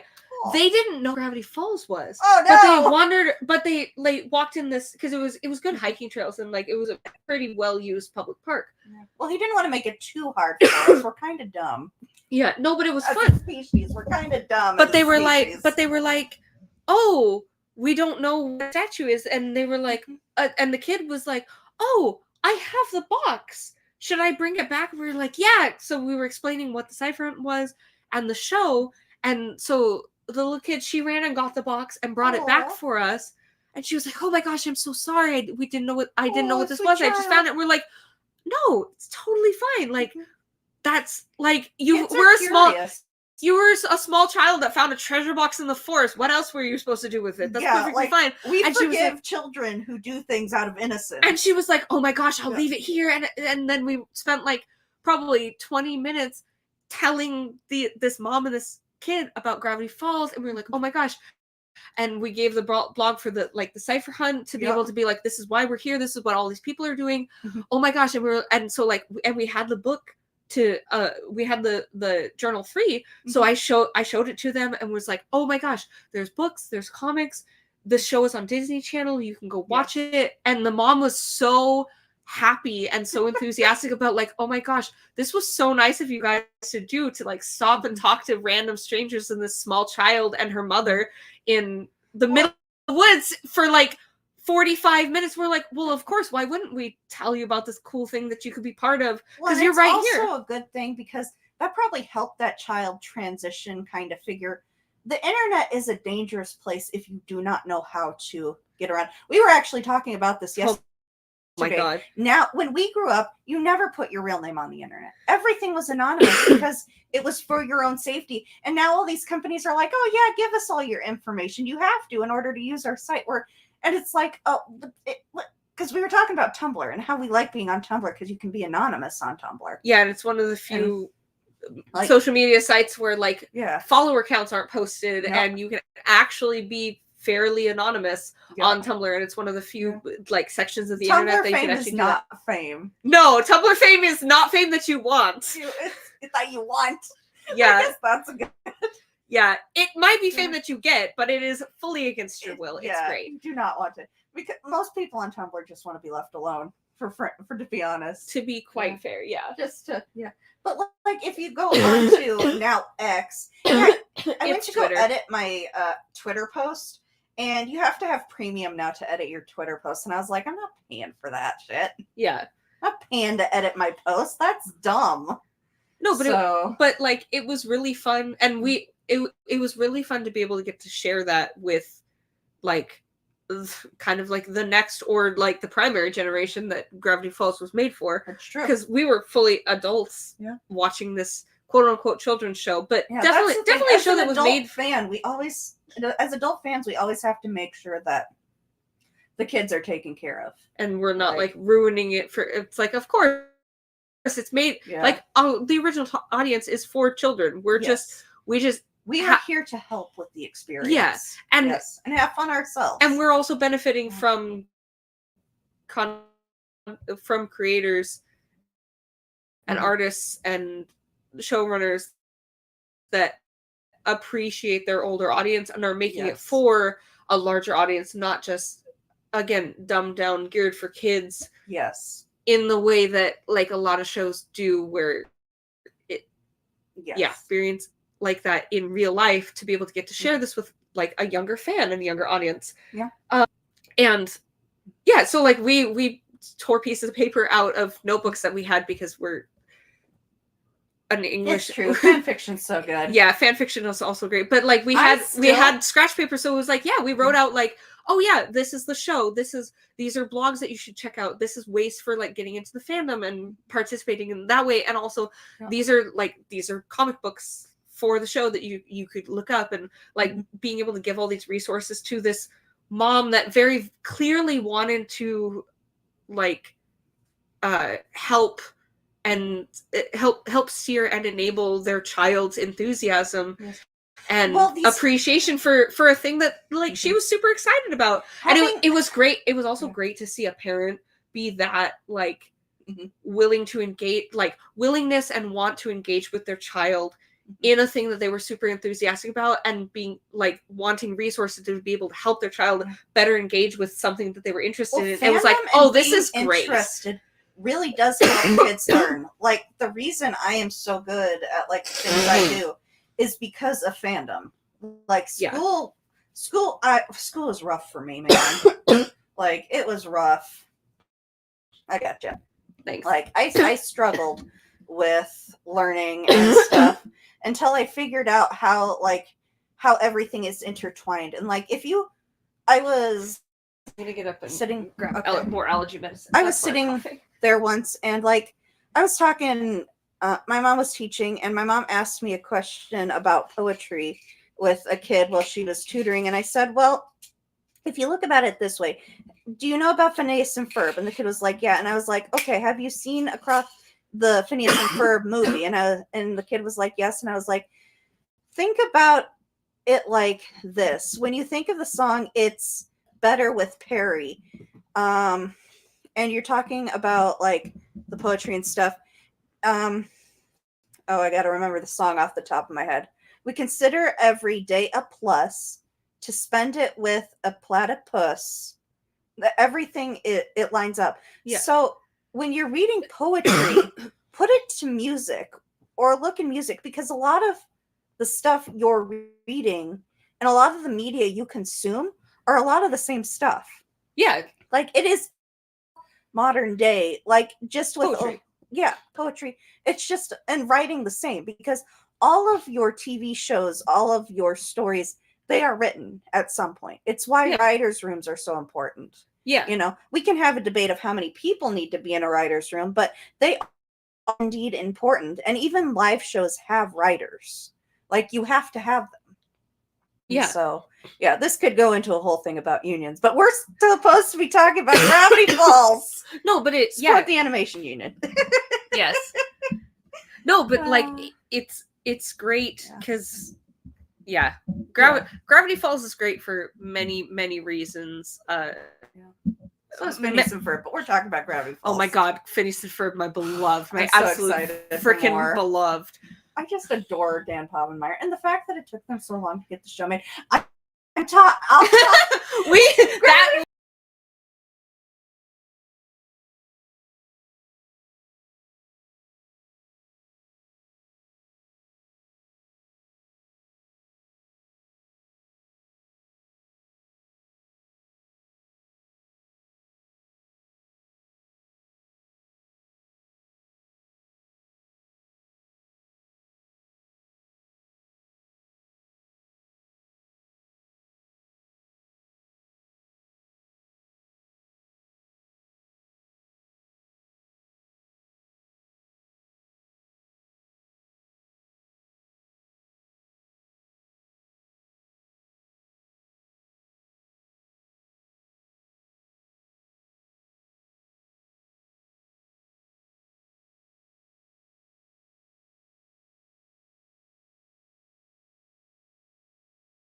Suddenly, you still there?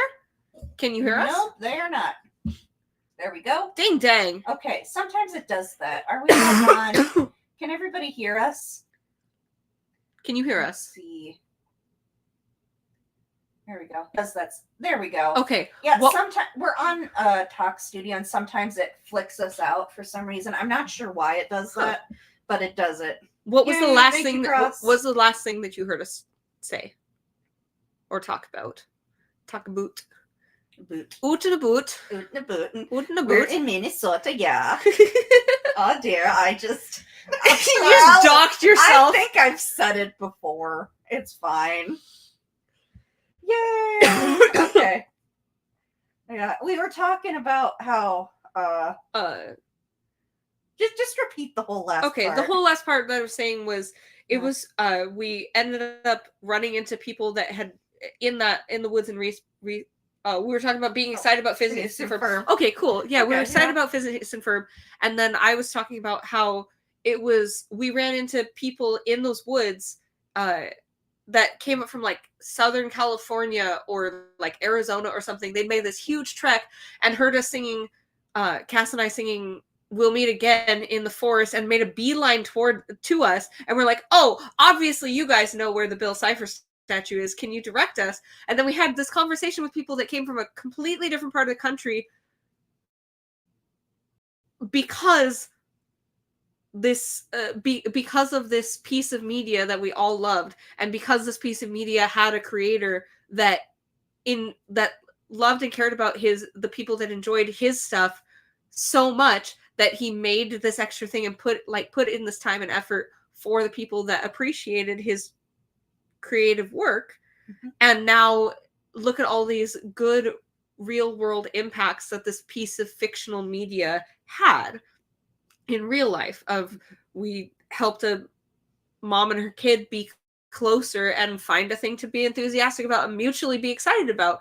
We got to interact with people from completely different parts of the world and completely different lives that we've only met once and will probably most likely never meet again, but we got to come together about this specific thing that we both loved, and we got to share these real life and like Cass and I got to go on a road trip together that was spurred because of this piece of media, but we got to spend 4 days of real life time with each other in real life, going on a road trip, making up road trip songs, making food together, sitting at campfires together, talking with other people, complete random strangers, about this thing that we all love together, and getting to have all these good times because somebody made a piece of art and then put it out into the world for other people to appreciate, and all of these good real life things came from it.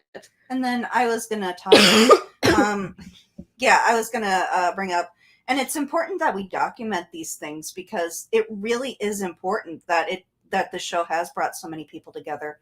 We don't really think about it in a historical context, but one of my professors at college was a Charles Dickens expert, and I took his course. And these things are important because a lot of people don't know, but Charles Dickens was highly popular in America, and he also had a lot of these things happen. When he would release his copies, they would have to send the stories over by boat. And he was so popular that he ended up actually causing the first traffic jam in American history. That's amazing. A lot of people don't know that because they're like, oh, Charles Dickens, that old guy. But the reason his stories are so beloved and they stand the test of time is because he did actually write good stories, and they were sure to take care of their audience. And these documentations, we are likely to see like this stuff studied in the future. And so it's very good to be aware of just the actual how real important world these implications, these things are, because they shape our culture and they shape how we interact with each other. Yeah, and the things that spur and come from these pieces of art and media that people put out there. Yeah. Which, I mean, is also, like, if you want to talk about, like, the arts and the humanities and why they're so important, it's like, art and the humanities and, like, music and creative projects and everything have actual real life impacts that can wildly and deeply and vastly affect real life human people in their daily lives. And in colleges, we need to stop ignoring this modern stuff.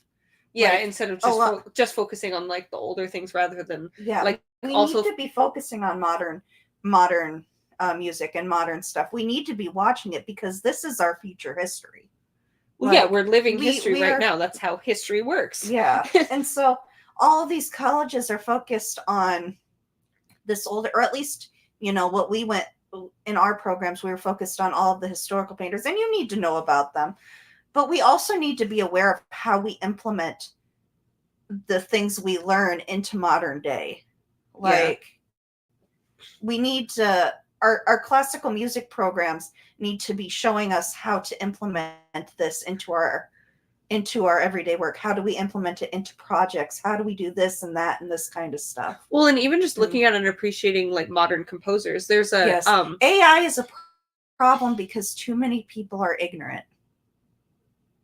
Yeah, of like how to actually implement and do the stuff for themselves in real life. Yeah. And also or the dangerous impacts of AI or the consequences that'll come from it. Because unfortunately, as much as it sucks, we aren't going to stop this AI train. It's not going to stop without any regulations, and it's going to continue to get out of hand until something is done about it. There is a disconnect between the consumer and these billionaires and these huge companies that make these projects. Like Disney has already tested AI in projects. And I do some voice work, not regularly, but I got on voices.com, I got an invitation to do some work, and they were like, oh, come do it, we'll pay you. And I had to look into it because they're building AI databases with voices now.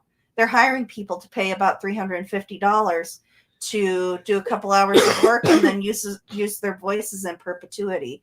If you get something like that, do not take it. They will continue to use your voice without compensating you for the rest of your life.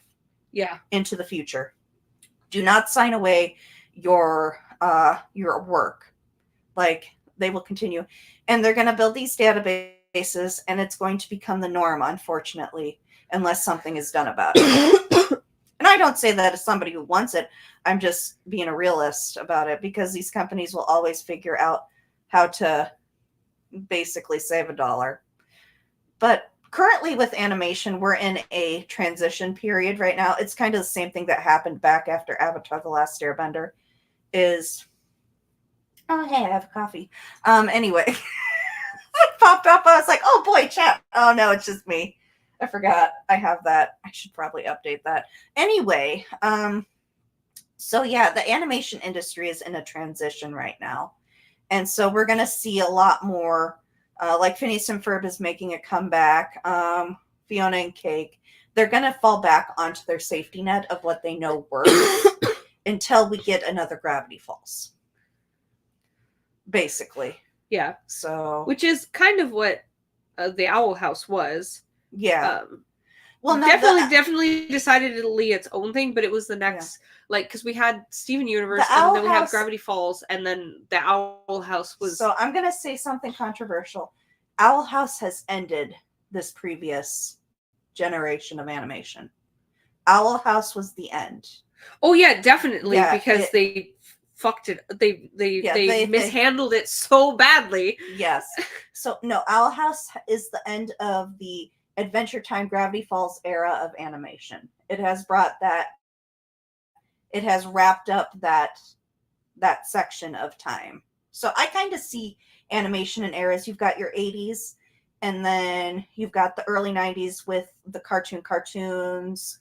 The 90s, the cartoons, original Nicktoons, early Disney, we've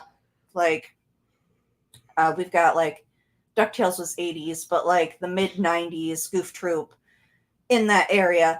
And then you've got the 2000s where you get your Kim Possibles, your Danny Phantoms, those kind of staples of your Ben 10s. We had Avatar, that same Avatar in the aughts. And then you had that lull again, and then you have your Adventure Time, your Gravity Falls, your Starverses, your Steven Universe.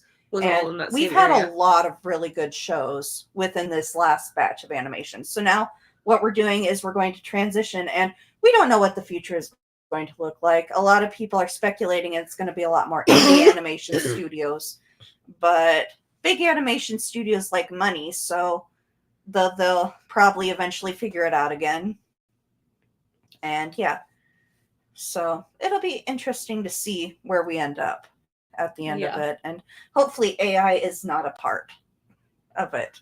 Yeah, I don't want to, like, I'm not completely against AI. I can see it being beneficial, but yeah, it's not going to be used to benefit. Let's just be real.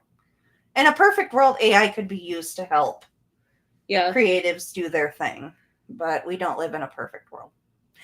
Back to Gravity Falls. Speaking of perfect, Bill Cipher. Oh my god. Stupid triangle. His isosceles are isoscelatingly the scalene triangle. The scalene triangle. Oh. If you know, you know. If that you post. Know, you know. Stupid isosceles, bitch. Yeah, no, it's been really wild to watch the resurgence of Gravity Falls on social media. Good. It's been really fun to be able to it's been fun to watch old artists get back into Gravity Falls, and old creators get back into Gravity Falls, especially having been part of, like a fairly active part of the fandom in online spaces for the original era of Gravity Falls when it was actively airing and stuff. Still remember the fan fiction. I will never let the fact that Pine Sus before it came out was like a real thing. Everybody it was our generation's Luke and Leia. It was so good. And then the show came out and people went shit and panicked. And that was so all goddamn of these funny. fan fictions got taken down, and it was like it was the purge. It was so funny. It was so funny. It's like all of you people are cowards. No, leave it up. Leave it up. I don't blame you for taking it down. But you're a coward. But you are actually, in fact, a coward. Listen, just slap a disclaimer on it in the beginning. That's what an author's note is for. Disclaimer. Oops. Disclaimer. Oops. Oopsie. Wrote this before the show aired. Didn't know who these characters were to each other. My bad. No, yeah. If you're reading it, you're more of the than if you wrote it before you. Listen, I will say I am the person. There is a weird subset of people who are into that stuff. I am not one of them. I am the person. Listen, I have no room to talk because I am the person that I read everything. Like, you know what? That's fair. fair. I want to know my enemy. Yeah. Or just like I already said at the beginning of this podcast, I would be a warlock if we were in D&D world. You could try to our queue a couple of weeks ago. Oh yeah, no, I do that again. Yeah, you should. Everyone who's listening, you should definitely throw a ton of Gravity Falls fan art and stuff and fic and stuff in your queue and just let it play. If anything, we will never judge you. No, okay, we might judge you, but I have no room to judge anyone else on anything. But I crave knowledge and I simply want to know everything that's going on. So good, bad, or ugly, I've probably read or watched or seen it. This is why Tumblr's anonymousness is so good. Anonymity, yes, because you can just write the most out of hand stuff and everybody's like, you know what, that's messed up but valid. Messed up. Moving on with my life. Messed up. Like we tend to ignore that we're messed up creatures. I don't. I fully embrace it. But no, I'm in the Danny Phantom fandom. Listen, we've been in the Danny Phantom since the beginning. We have, we don't ascertain who we are just by that statement. Yeah, everybody knows that the Danny Phantom fans are just messed up. Yeah. Like, you got your Kim Possible fans, because everybody loved Kim Possible. Then you got your Ben 10 fans. They're another weird portion. But then you get to the Danny Phantom fans and you go, yeah, that makes sense. Yeah. It all makes sense. Yeah. My favorite comment was, let's see, somebody was like, Danny are you normal? Or did you watch Danny Phantom? I'm like, excuse you, I've never been once normal at any point in my life. We accepted it as it came. Yeah, my the Powerpuff Girls to Danny Phantom pipeline was strong. Bill the Flying Dorito, yes. Yes. Hey, do you want any chips? I'm always a slut for Doritos! Oh, he's a slut for Doritos. Oh, Cool Ranch Doritos does hit. Screamed at the top of your... So good. What's very funny is I've actually done that in real life. Cross every side eye one of my fics. Yeah, bro, your puppet AU? Listen. If you do want to read good fic, go check out Cross on AO3 and fanfic and everything. you're if never is back up. They went down again the other day. Oh God, Lord! The entire internet went to shambles. It was great. I've been so busy. Like I've been traveling for the last 5 days, so I actually surprisingly have not read a lot of fanfic. I'm actually going to put this up on. Yeah, we're reading yes, chat at the moment. We like the chat. It helps with our ADHD. Yeah, so gonna give a shout out to our buddy Cross. Cross is crossing the fourth wall on AO3. They have all kinds of Why are you bum? Sorry for the spam of the same post in chat, but whatever. Oh yeah, so if you check out chat, you can see the message. Okay. Dipper Doritos. Yes. I'm gonna let you do the tech stuff. But yeah, so Cross has all kinds of really good Gravity Falls fic, all kinds of really good, like currently Final Fantasy stuff. There's a lot of the really good stuff on there. I'll put the Dipper's Doritos thing up. If I could put all these up on stream, I absolutely would. I don't know how streaming works, so that's up to you. Hey, I don't either. But chat is highly entertaining at the moment. Oh, so good. But yeah, we'll do this one at a time. Oh God, if we're plugging. Hey Bill, want some chips? Hey Bill, want some chips? If we're plugging AO3s at the moment, mine is. If we're plugging AO3s at the moment, my AO3 is How to Train Your Nana. Dipper Doritos. Are you Gala Geek? Yeah. You're Gala Geek across all. Geek on everything. On everything. Yeah, I'm How to Train Your Nana. Nope, on everything. I changed my DeviantArt to Gala Geek.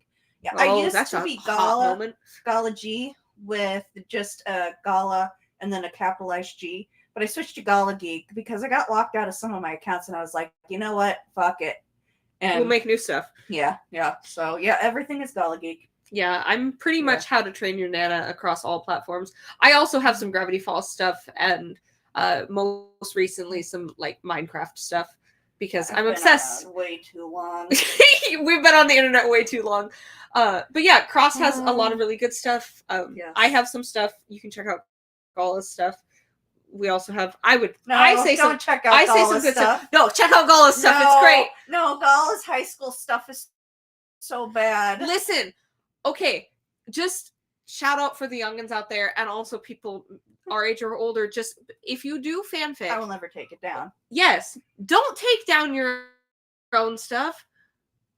Don't be the police. The person who convinced me to write fan fiction took down their fan fiction, and it was my favorite fan fiction, and it crushed me, and I will never recover because I can tell you that story like from a heartbeat because it was this great thing that if you don't want to be associated with one of your works, you can orphan it. It will still be there because the best advice that I ever got in regards to fan fiction or any sort of creative work, be that painting, be that digital art, be that fanfic, be that music, whatever, and like reasoning for leaving it up even if you have improved in your art, and if for whatever reason you look back on your past works and are cringing or whatever, leave it up because I can guarantee you anything you've created and put out into the universe is someone's favorite. That's true. Whether or not you know it is a totally separate thing, but everything you have made and put out into the universe for other people to experience, I guarantee you someone comes back to that thing on a regular basis, either when they're sad or just simply because it makes them happy. Whatever the reasons are, every single thing, regardless of how cringe you think your work is or how old it is, it's someone's favorite. Don't do other people the disservice of removing something that they love. If you don't love it, fine. That piece is, as soon as you put it out into the universe, that piece is no longer just yours. And to take that away from someone else in the universe is just cruel. That's true. And that's part of the that's part of being an artist, is once you release things into the wild and you are giving a gift to other people. Don't be an asshole and take your gift back when you've already given it to other people. It's fine if you don't want to be known for it. It's fine if you don't want to be associated with it. There are options of doing that. Change something in the author's notes and be like, hey, this is an edit of today's date. This is an old work. I don't really care for this anymore. I'm leaving it up for archival purposes. Don't eliminate fandom history. Like, we live in a wild world now. Like, where shows can just disappear. Well, no, that's not a new thing. No, we live in a wild age now that is what it is so different from when I was first on the internet and first around in fandom of you. The reality then was you could wake up one morning and entire sections of the internet would have been purged. So all of your forums, all of your messages, all of your friends, you would never find again. Whole archives of work and art and stuff would simply be gone, not because the fandom removed it, not because those artists removed it, but because there was some sort of copyright thing. There was no sort of protection for fandom spaces prior to AO3. Mm-hmm. AO3 is the reason that fandom as it exists currently exists at all. Because in the past, prior to AO3, we as fandom had to exist in a world that we had no legal protections, or at least no one willing to back up our legal rights to be able to use things so long as we weren't making money from things. Mm-hmm. That's perfectly legal. But until we actually had like a unionized organization that had money and lawyers that could back us up and be like, no, these are actually our rights as fans to be able to do these things and make these creative works based off this stuff. Well, prior to having that, the nasty thing about it is, at this point, a lot of the stuff that exists should be in the public domain. Oh, yes. No. Back before Disney completely just obliterated the public domain, it was after the author died, it was public domain. Well, and after a certain amount of time. Yeah, after a certain amount of time, eventually it would just go into the public domain. People could write. Like, there are old... and the difference, like, public domain versus, like, Creative Commons attribution, license everything. Yeah. Creative Commons means you can make stuff mm-hmm. based on media so long as you're not making profit. Yes. Once stuff is in public domain means that you can make you can make stuff based off of this thing using mm-hmm. this intellectual property and make money off of it. And there's nothing that the original owners of the copyright license can do about it. Yeah, Pride and Prejudice and Zombies. Yes. That's perfect example of it. Yep. Something that is in a public domain that now someone can make fan fiction and publish it and make money off of it, or they can use it as a source of creative writing, make something based off of it and make money off this intellectual property and not owe royalties to someone else and not have to jump through a bunch of legal hoops. Yep. But Mickey Mouse destroyed that. Yeah, fuck Disney. Because Disney wanted to keep Mickey Mouse out of the public domain, they destroyed it, basically. Yeah, they did. All of our problems with copyright law, you can trace directly back to Disney. Thanks, Disney. Yeah. Yeah. Oh, I hate it so much. Yeah. That rat. I'm so glad he's in the public domain. Well, I should correct. The Steamboat Willie version is in the public domain. Yeah. But the dominoes will fall as they may. So, yes. Yeah. But, yeah. No. Yeah. Thank AO3 for the fact that fandom can exist as it does. Yes. At the moment. And don't be... someone who's worked in archives and stuff in the past, don't eliminate our own history. Other people will do that for us because they hate us. Yeah. Don't burn your own books. Yeah. Holy shit. Yeah. Yeah. Well, and it's like, if somebody posts something absolutely abhorrent, as long as it's tagged properly, just leave it alone. That's the whole point of tags. Yeah, literally. Yeah, no. Everything has a right to exist, and yeah, I won't go on a librarian rant at the moment.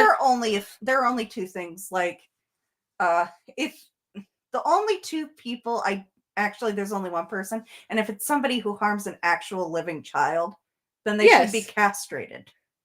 Yes. And publicly mocked. Yes. Yes. No. And not executed because that's merciful. Yes. They should just be tortured. Yes. No, but like in creative spaces and stuff, there's niches and like if you don't like it, bringing back the old adage of don't read. So it is only up to you as the author or as a creator to properly tag your stuff. That doesn't mean you have to exhaustively tag your stuff. It just means you tag what properly. Tag what the content of the stuff is. Mm-hmm. Make sure like AO3 is real good about like very easily and concisely being able to tag your stuff. Mm-hmm. Again, you don't have to exhaustively tag stuff. You just have to tag the big stuff. Mm-hmm. As long as you're doing your due diligence like that, anyone who has an issue with that, they chose to read your thing. They can tap out at any point. It's true. That is up to the readers.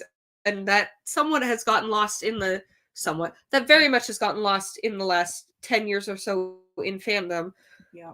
Well, and it happens like every few years there's an influx of young fandom people. Like, there's big influxes, and they then have to relearn the culture and everything. And etiquette. And that they're responsible for their own internet experience and their own life experience as well. It's so and true. You're going to encounter stuff that you don't like. Yeah, that's life. If you want to be in these spaces and engage with people, you got to be a grown-up about it. It doesn't matter how old you are. You got to be a grown-up about it and mark the stuff that you don't want to interact with. Yeah. Tagging, filtering tags,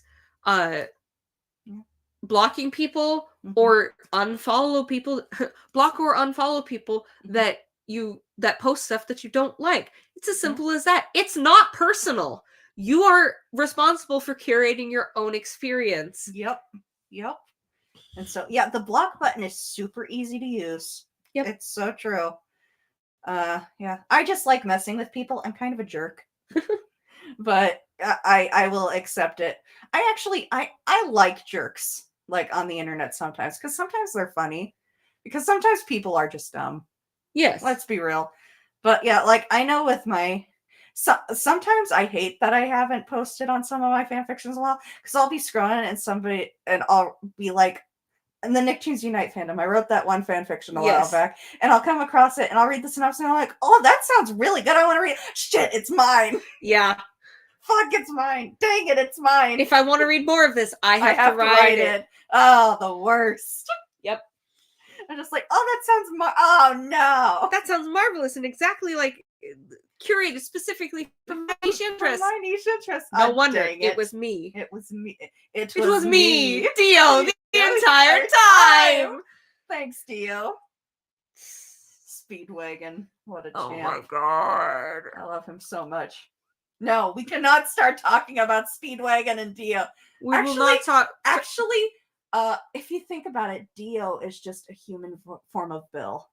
They both wear gold. Quite. They're both sassy. They're both evil. They both make deals with people. Yeah. They both are heavily romantically interested in some one of the main characters. Yeah, in a main character. Yep. They both want to try and murder their romantic main character's ancestors. True. Lineage. Yep. They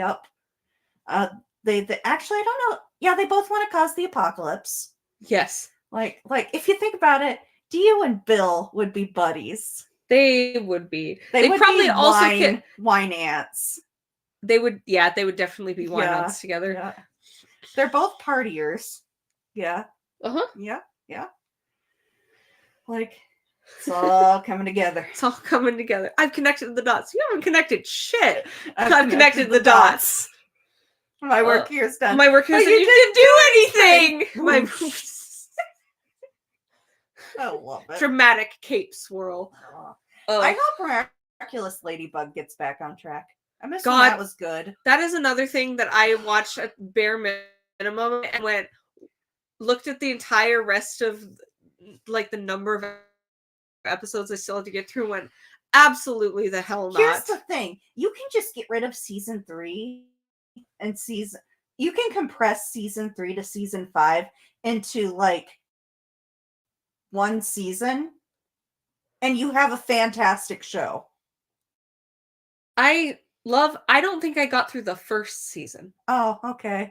I mean, it is pretty painful, but also, yeah. Like, it was like watching that. I mean, again, yeah. I didn't necessarily stop watching it because I didn't enjoy it. I stopped watching it because I could only binge so much, and then I actually had to get back to real life, and then just haven't picked it up again. And it's honestly really funny to watch it, to be scrolling through my dash and just see things out of context and be like, I have no earthly idea of what Miraculous Ladybug is even about anymore. It's kind of like the what was that? It's like the Archie thing. It's okay. It's like watching the like Archie. What's the real life Archie comics? The Riverdale.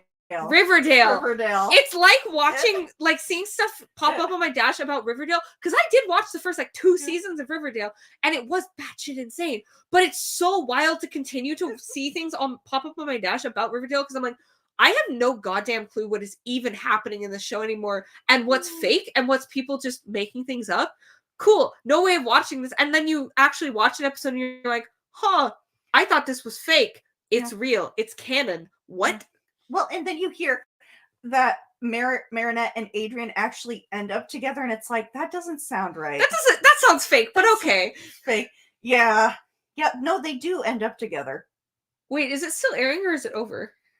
It is going through a shift because they finally fucking ended the Hawkmoth arc. After what, 6 seasons? Hawkmoth is gone. He's done.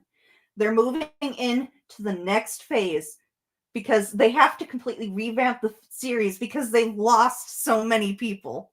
Yeah. They lost the plot and they have to restructure. But like, yeah, no, Adrian's going off to like London or something. He's been moved off somewhere. Gabriel's dead. Natalie's gone, I believe.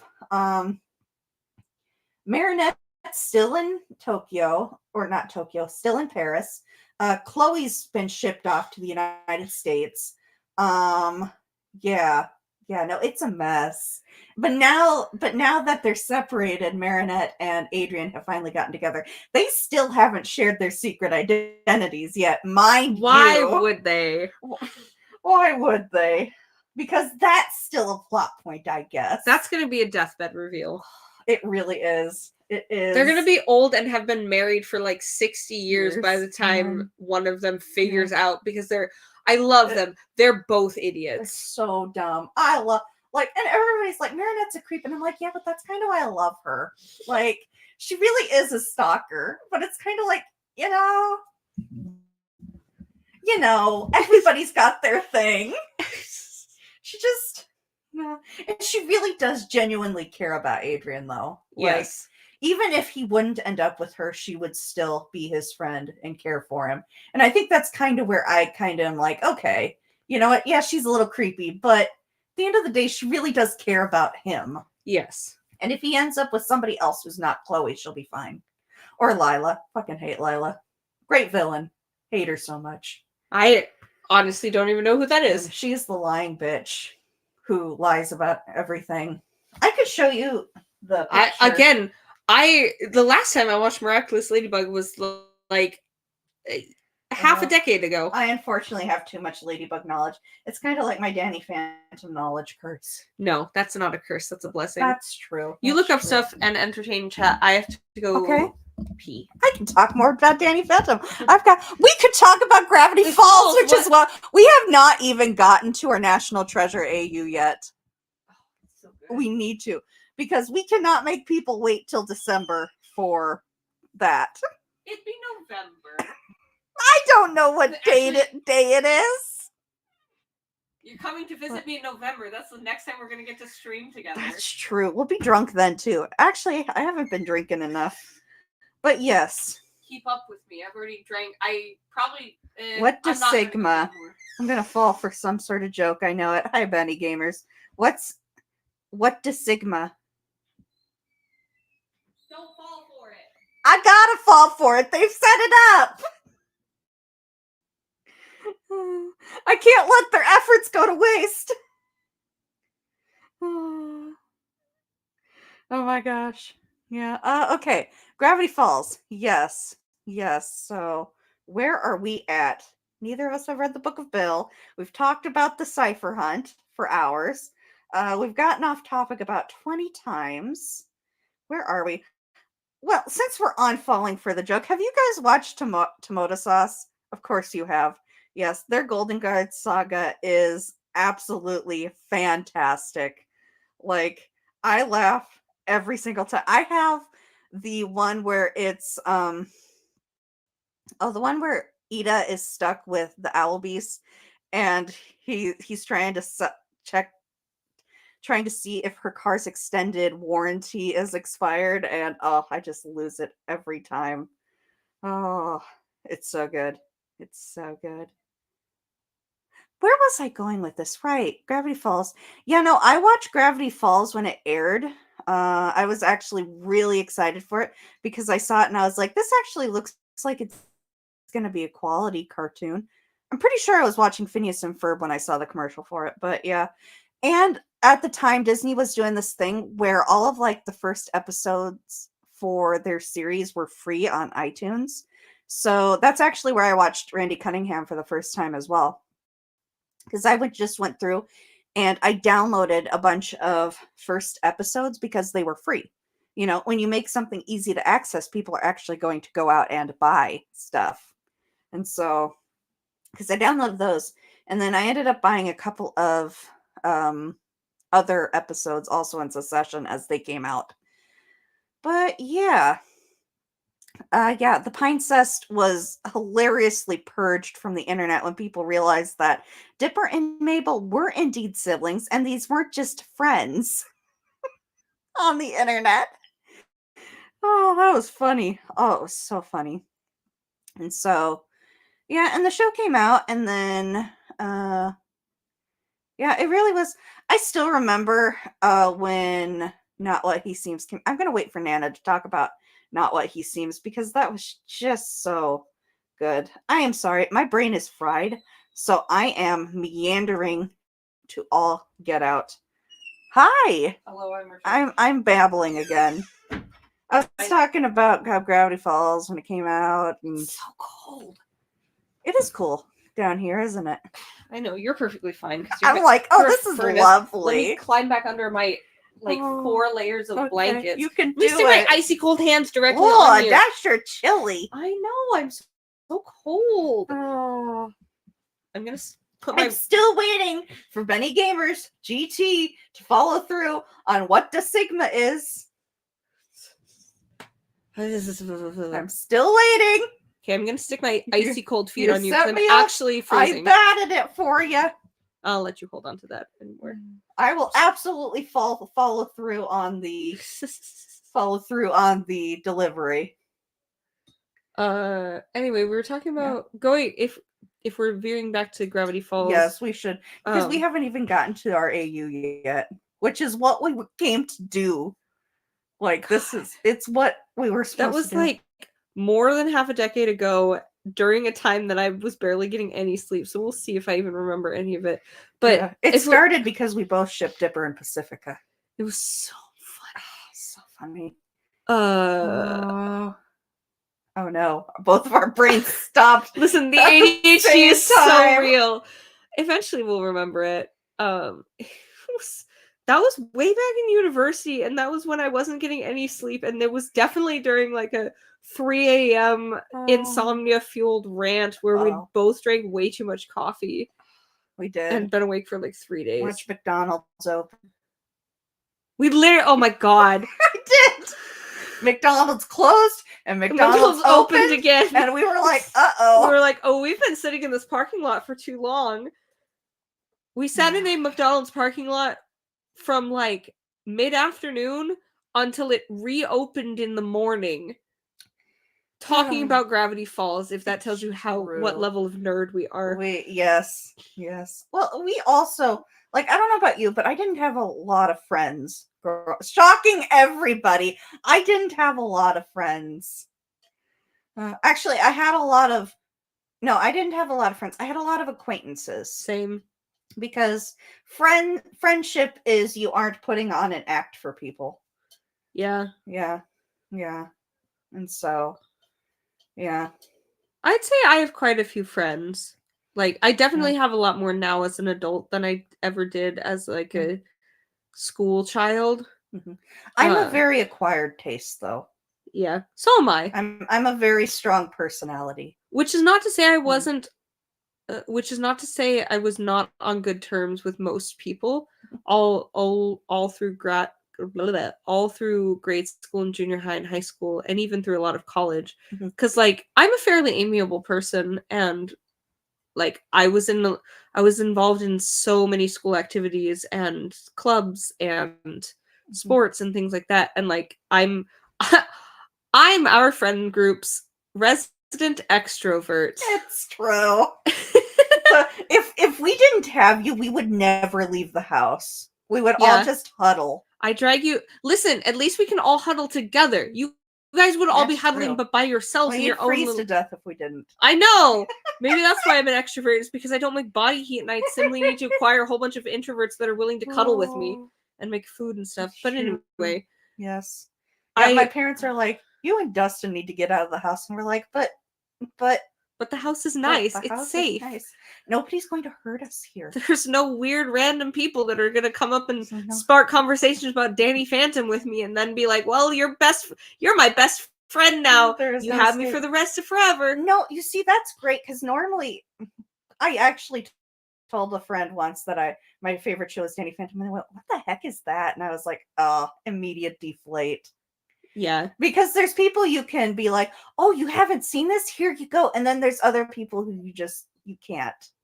Yeah. You can't be your whole self with. Yeah, the way Gala and I met was literally in one of the like little cafes at our university together. Phoenix was working. Yeah, Phoenix was working, which is another friend who I don't remember if Phoenix and I were friends prior to that, because I don't actually remember when Phoenix and I became friends. It was always just like, oh yeah, they also have the same thing of like, oh yeah, anytime anyone would talk about you, be like, oh yeah, my friend Nana. I'd be like, oh yeah, my friend Phoenix, and we both mutually don't remember when we actually became friends. It was just like, well yeah, we've been friends for.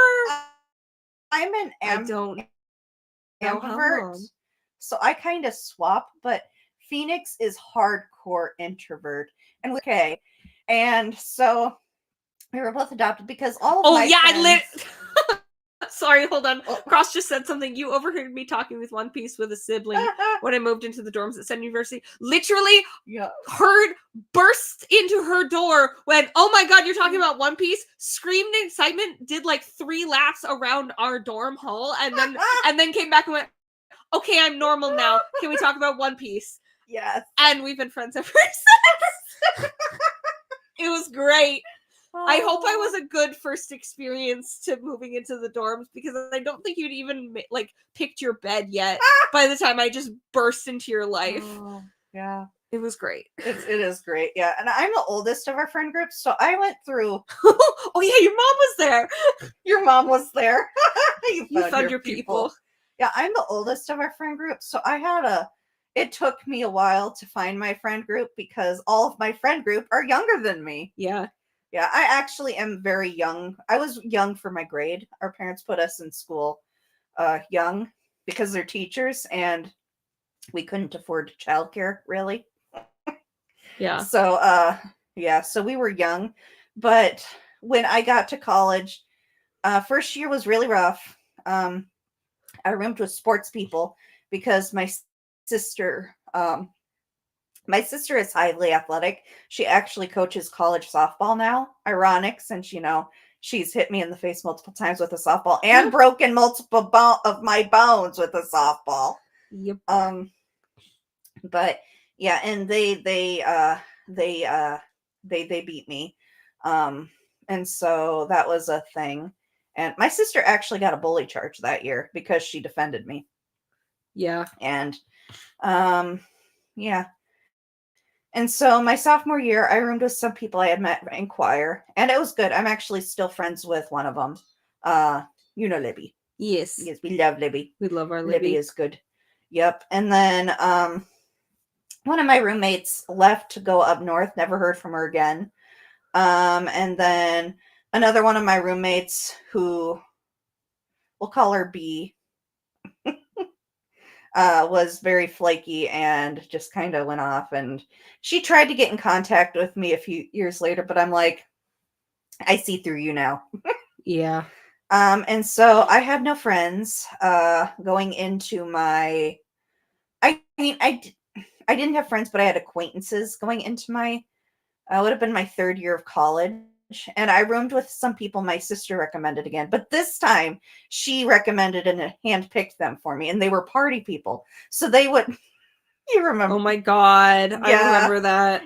You do. Yes. Because that would have been your sophomore year, was it? Freshman year? How much younger are you than I? But I roomed with a bunch of party people. And so they would go get drunk pretty much every night. Yeah. It was great. It was either my freshman or my sophomore year. I don't remember. It's why I have so much innate knowledge on how to properly hide alcohol on a dry campus. Yep. But then Kendra Kay decided that I needed to not be alone and hijacked my life. Yep. And Phoenix and I became friends, and yeah. Then all the dominoes connected. Yep. And then and of course L terrified me. Liz. That was so funny. Liz was a freshman, and she was in charge of our Choraleers, so our musical program. Was our student director, and the senior guys were not listening to her, and she could not get them to do what needed to be done. And so I was on my way to practice. I was walking across campus, and this little old lady with a walker comes up, and she goes, "Can you help me find the chapel?" And I was like, "Oh," so I pointed her direction. It's just, you walk down the sidewalk. It'll be the building on the left once you hit the library.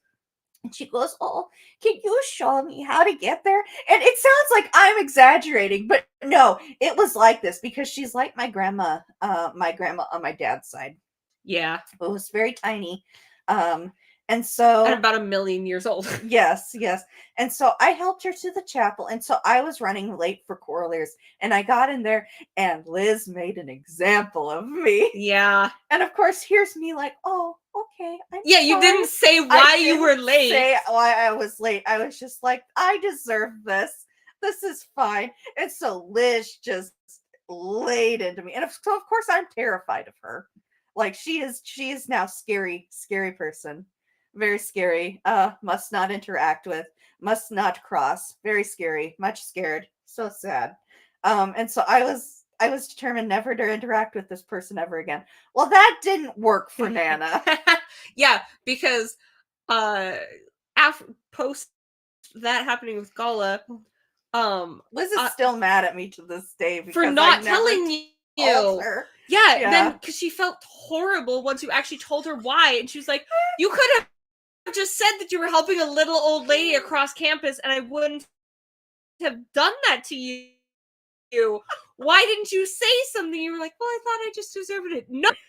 Yeah. So and now we're best friends. Yeah. Yes. So yeah, I met Gala post that. I became friends with Gala because we were in the I was making a sandwich at the little sandwich bar in the cafe while Phoenix was behind the counter cooking, and Gala was sitting at the counter eating her sandwich and talking with Phoenix. Soup. It was good soup. You were having soup. You were having soup. I was making a sandwich. It was so good.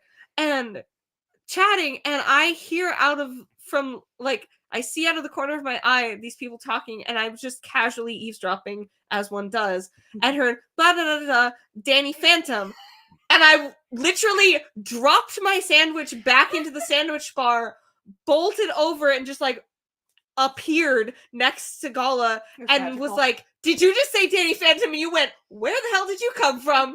Yes. Yeah. And I went, "Oh my God, do you know, dude, that's my ghost," because I had just been watching that and was recently that day obsessed with it. And she went, yeah. And then I pointed at her bag and went, is that a Gurren Lagann bag? And she said, yeah. I said, did we just become best friends? She's like, I think we did, actually. And the rest is history. And that was we true. have never stopped talking ever since. No, literally. Phoenix. Poor Phoenix. And Phoenix was kind of just like, what did I just witness? Phoenix is watching this in horror going, oh no. Oh no. Oh no. Oh no. Just could see their future flashing before their eyes, like, oh, their life going across their eyes. It's like, oh well, that's the end, isn't it? Yep. That's how it goes. And then I also became friends with Elle because I walked past her when she was watching anime on her phone, sitting in the main hall in front of the cafeteria, and I happened to hear something that she was watching, and I was like, are you watching anime? And I forget what it even was. She was like, yeah. Was it Fairy Tail? I think it might have been Fairy Tail. Oh I'm like, oh my god, I love Fairy Tail. I think maybe it was Fairy Tail. Whatever it was, it was an anime I had seen. I'm like, oh, I recognize that. And then we started talking about it, and then talked like I was late to class because I was just like, cool, I'm gonna stop and talk with this cool person. And I walked with her to her class, and then she was like, do you have a class that you're supposed to be at? I said, yeah, I need to be there. And like, actually, I wasn't late for class because I at that point was doing track and I'm very fast. And running across campus was no big deal. I think I'm true, very speedy. Yeah. But I was like, yeah, I gotta be at class in like 2 minutes. Actually, I think I needed to be in lab in like 2 minutes. And I was just like, it's fine. I can make it across campus and up 3 flights of stairs. It's okay. Yep. And she was like, no, you should go. I was like, okay, but only if we talk again soon. She was like, oh, okay. But oh no, that wasn't how Elle and I met. We met prior to that. That was when Elle and I continued to be friends, because Elle and I had met. She got invited to birthday party for me at Perkins at 12:30 at like 12:30 or like 1 o'clock in the morning on my birthday. We went out to Perkins because I had wandered into the student lounge on my floor in my dorms at 11:30 at night when everyone else is up, and I was already in pajamas and my slippers and stuff, and I wandered in. Being close to go to Perkins? No, that was one of my things was like, I'm not getting dressed for this, because I wandered in and people were like, we were talking about something and the subject of birthdays came up, and I'm like, oh yeah, my birthday's in like an hour, and they were like, what? We need to go do something for that. I'm like, it is solidly 11:30 at night. What do you mean? And they were like, no, we need to go out for your birthday. I'm like, I'm not putting on clothes for this. And they were like, no, that's fine. And they were like, oh, let's go. I was like, I don't want to go to a bar because I'm not old enough for that. And I also that's not my scene. I was like, is anything even open? They were like, Perkins is open 24 hours. Let's go to Perkins. I'm like, as long as somebody else drives. 2, I don't have to put on clothes, and I'm going to go in my pajamas. And everyone else went, can we go in?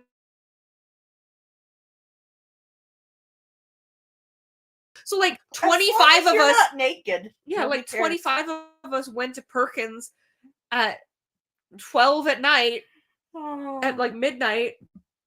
And the guy there's a picture of us somewhere, because the one of the main front of house guy was like, this is the funniest and coolest thing ever.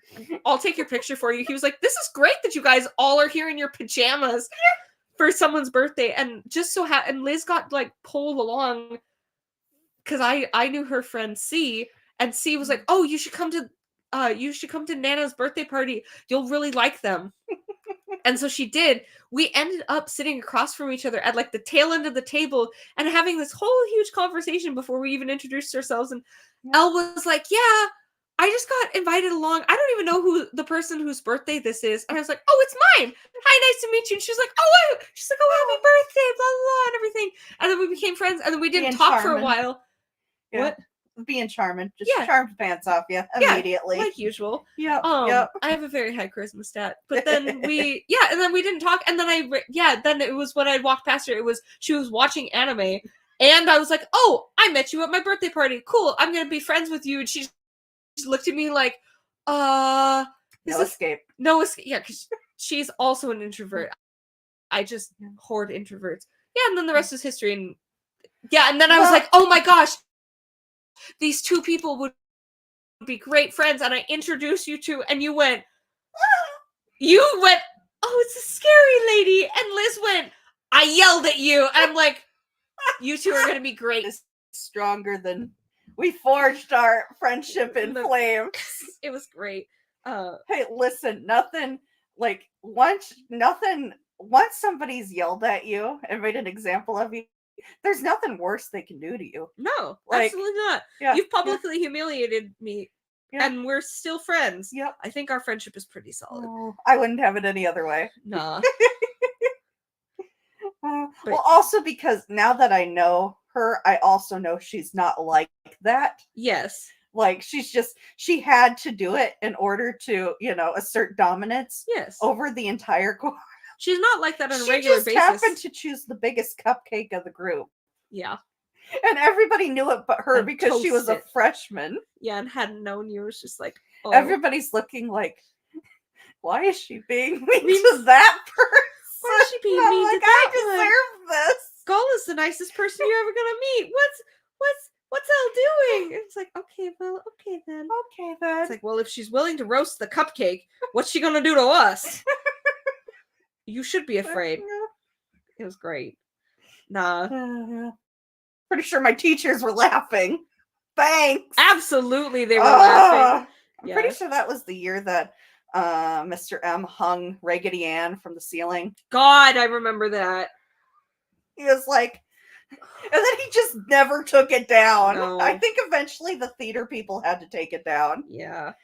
Good times. Good times. Yeah, that's the way you assert your dominance. But bringing this back full circle, this is how media can affect real life. Not in a bad way, but in a way that brings people together about I thought for certain you were just about to bring up that episode where Bill takes over Dipper's body. Oh, sock opera? Sock opera. Again, scrolling way back to a thing that Cross said in chat of like, cannot believe that this aired on children's television. Just the entirety of season 2 of Gravity Falls. Good. Was so good. Oh, it started out so normal. And then we had zombies. Yeah. Dipper, what was the one thing I asked you not to do tonight? Raise the dead. And what did you do? Raise the dead. Valid. The number of times I got that phrasing weaponized against me is stupid. Granted, all times are valid though, really. Yeah, all of the times were valid. I was just angry that it, was accurate. Listen, hey, I don't care. Hey, Nan, what was the one thing I asked you not to do? Eat the things you're allergic to. What did you do? Ate the things I'm allergic to. Hey, what's the one thing I asked you not to do in lab? Flood the lab. What did you do? Flooded the lab. In my defense, none of those things were actually things I could have prevented. It's true. Okay, the eating things you're allergic to. Okay, that I could do. Any of the things that went wrong in lab were 100% not my fault. I did everything in my power. It's not my fault. I have luck, and things that have no business being a thing that can even possibly happen happened. It's true. It's true. That's my phone. Your phone? That's Dustin. No, we don't want any. We're doing a podcast. What do you want? You're on live television.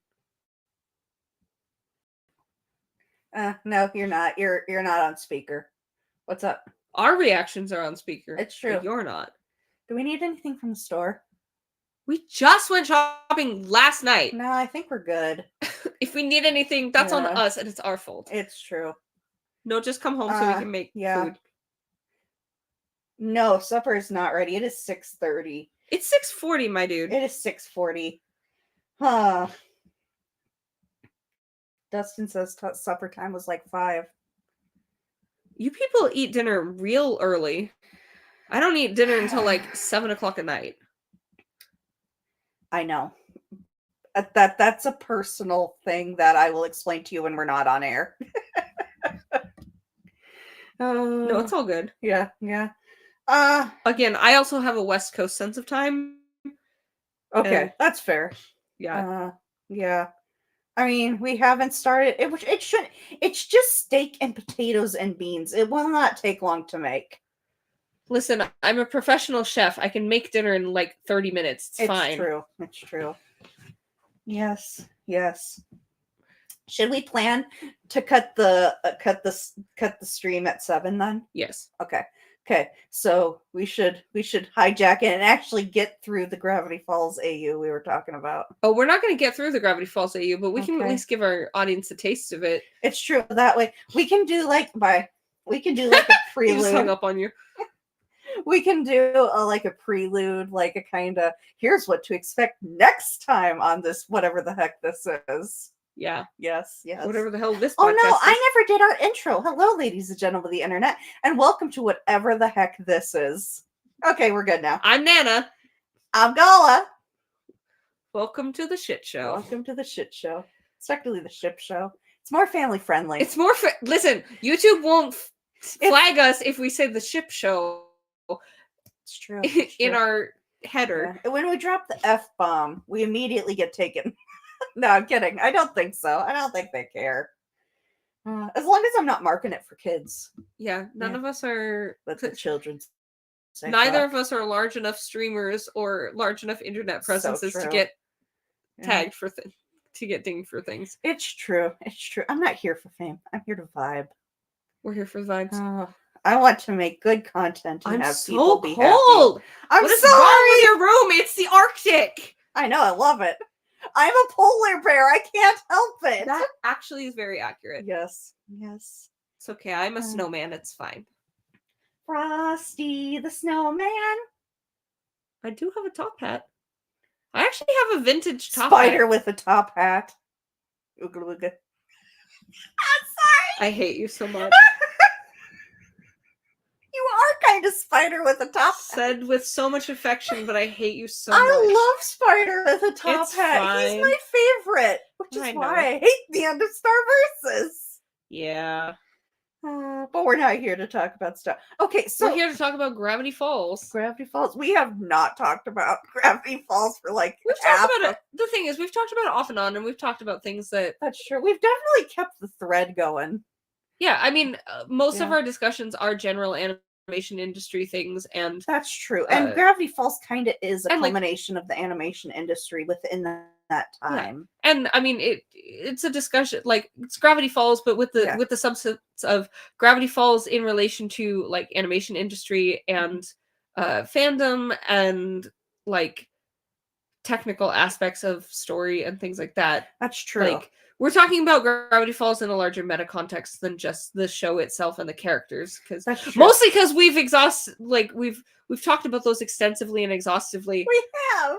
For like this is now broader picture things in regards to Gravity Falls.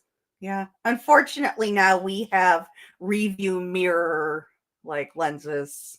Hindsight is 2020, baby. Hindsight. Yep. Oh man, it was so good. But yeah, no, because we watched Weird Mageddon snuggled under a blankie. Yeah, you cold, me hot. Yeah, same as we are. Same 8 years later? 8 years later. I'm actually comfortable right now, but you're freezing. Let me stick my cold and icy toes on you. It's because you're on top of the blanket, not under the blanket with me. I am suffering. Okay, but your feet are cold. Why are your feet cold? I'm losing. I am taking the L. Here, stick it against my leg. My legs are warm. No, your leg is still cold. Okay, that's warm. I found the one warm spot of you. It's okay. I'm just gonna lay bodily on top of you and try put your hands in the center of my back. That'll warm you up. Why are you stealing all of the heat? I am not stealing. I just am a furnace. You're so selfish, keeping all of the warmth for yourself. I'm sorry. I'm sitting literally not even an inch away from you. You're not sharing. You're letting me freeze to death right next to you. Right there. Okay. My outside is I'm surrounded by a delightful layer of blubber. Yes. Which withholds heat where it needs to be. Yeah. I don't have that benefit. Which is my core. Yeah. But if I can get medicine to help me lose weight, that'd be great. Oh, but yes. You're a beautiful marshmallow. Oh, thank you. Oh, yes. Okay.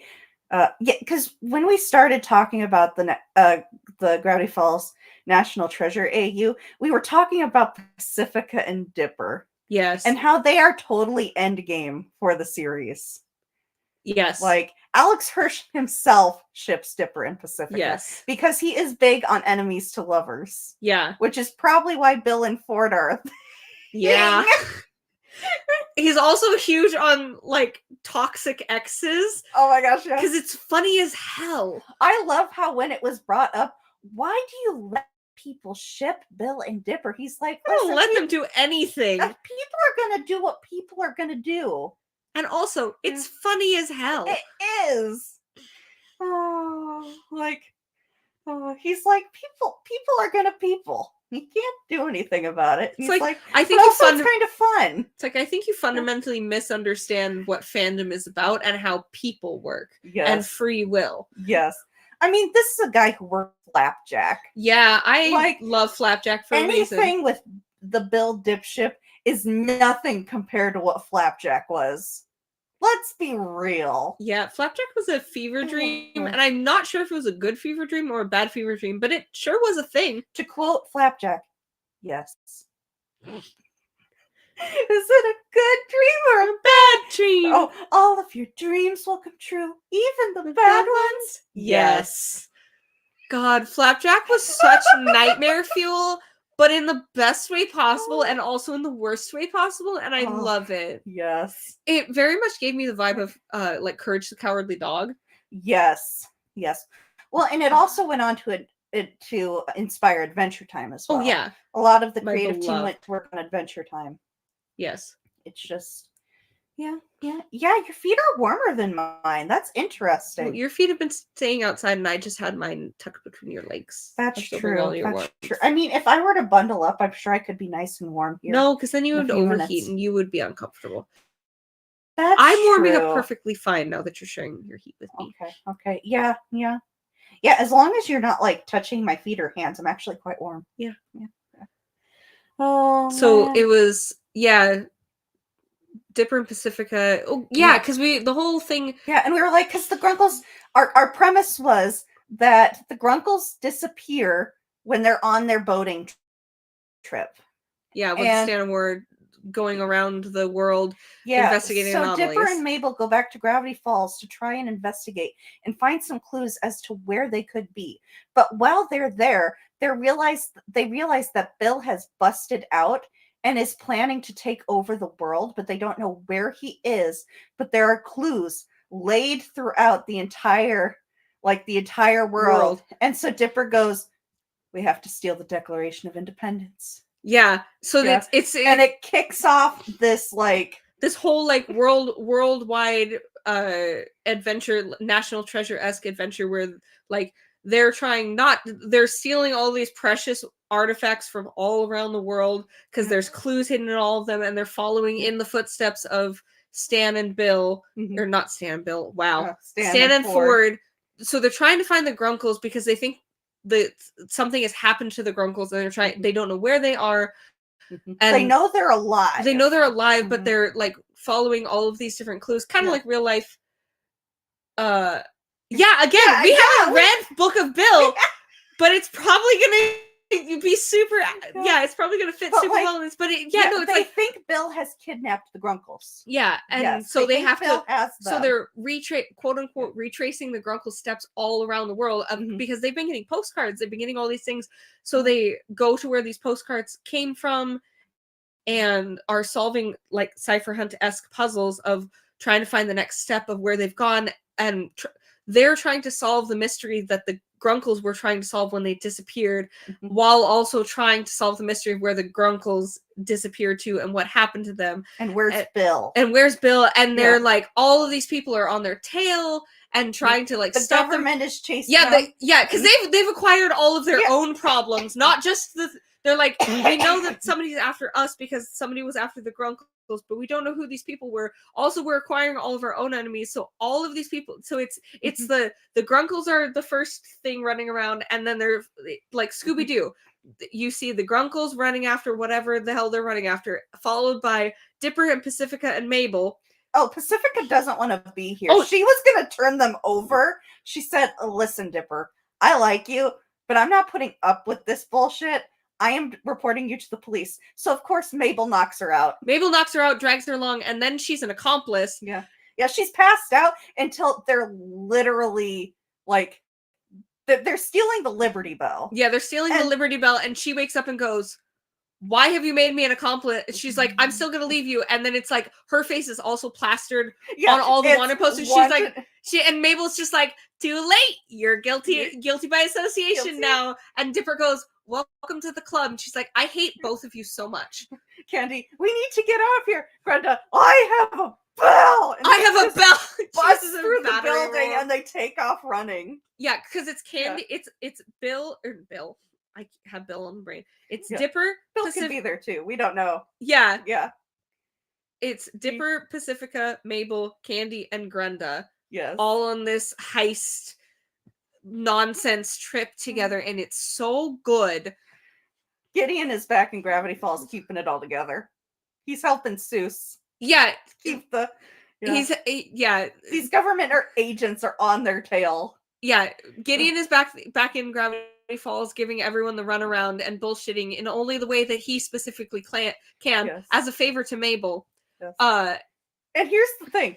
Now they have a bell. Like, they don't know what to do with the bell. They haven't figured out the mystery of the bell yet. But they have the Liberty Bell. All they could determine about that clue was that it was something to do with the bell, but they got interrupted while they were trying to figure it out. So they went, "Cool, we still need this. We're just taking it." Yep.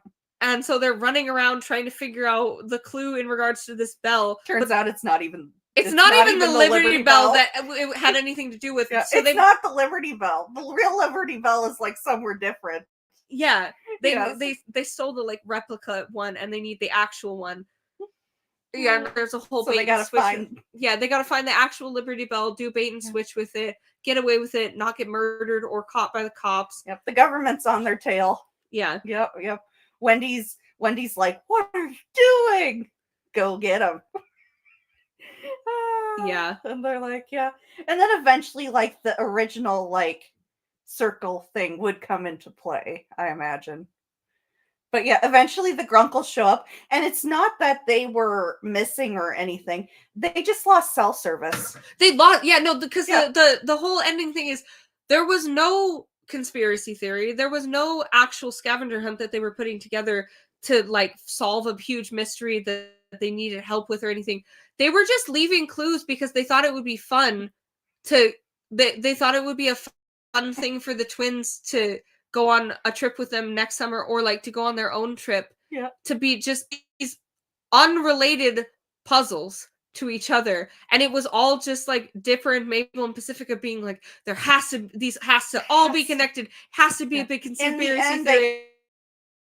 End up uncovering an actual conspiracy. Yeah, no, a thing that the Grunkles had no idea about. It wasn't anything. Yeah, they topple a couple of governments.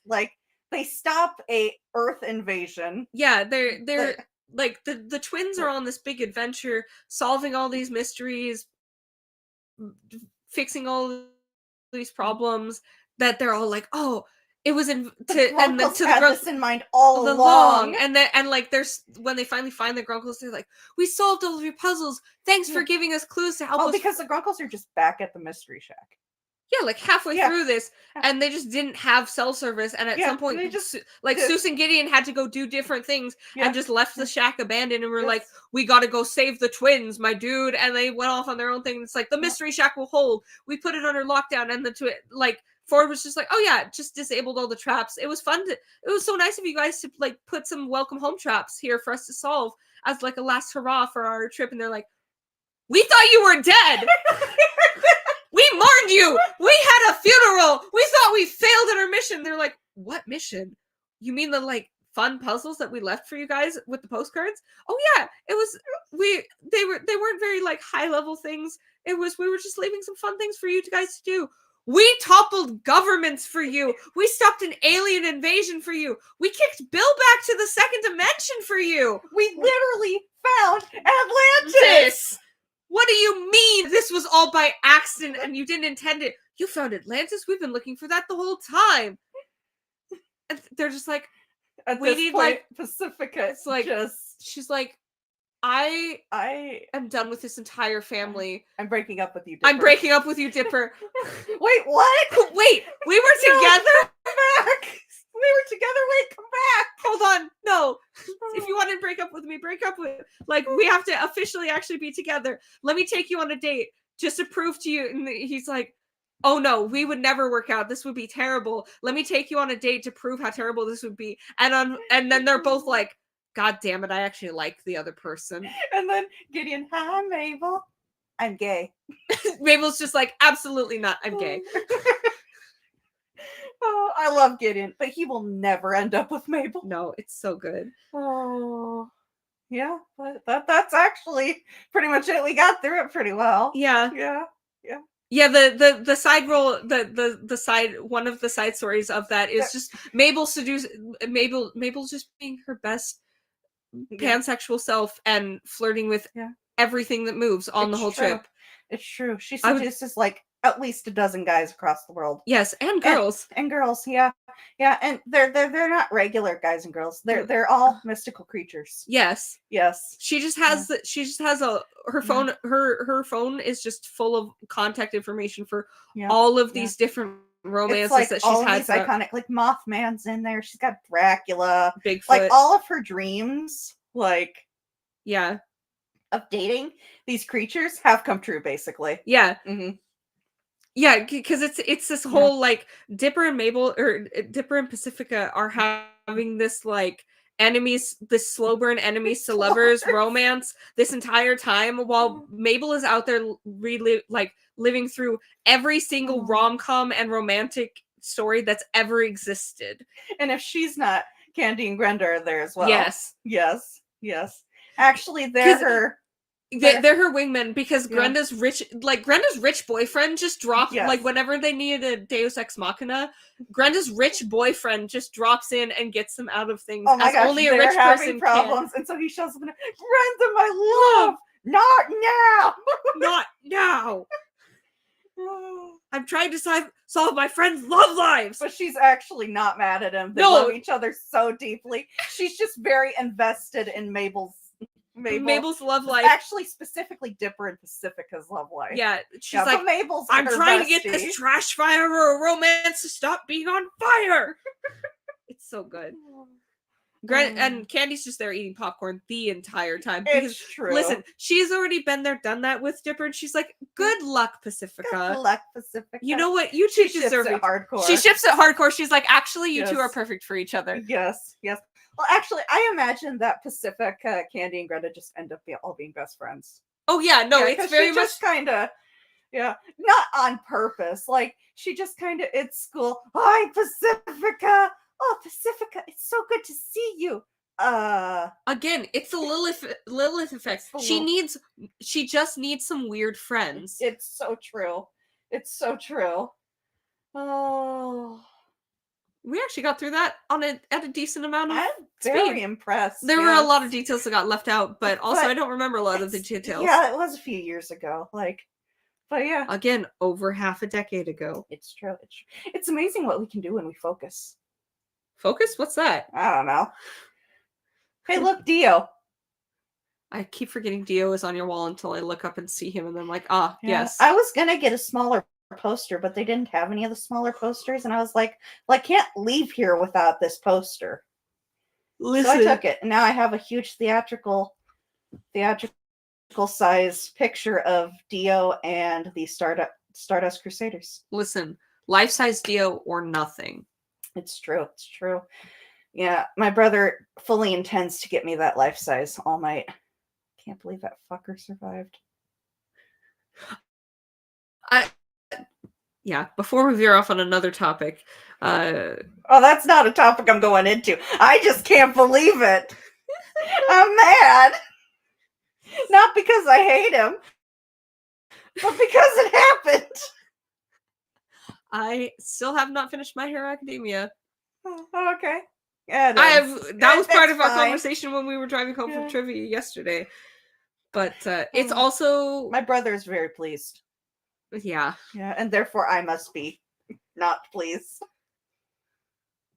You're just morally obligated to take the opposite stance as him. Exactly. It's But it is time to be wrapping up the stream. We've been talking for 3 hours and 11 minutes. This is insane.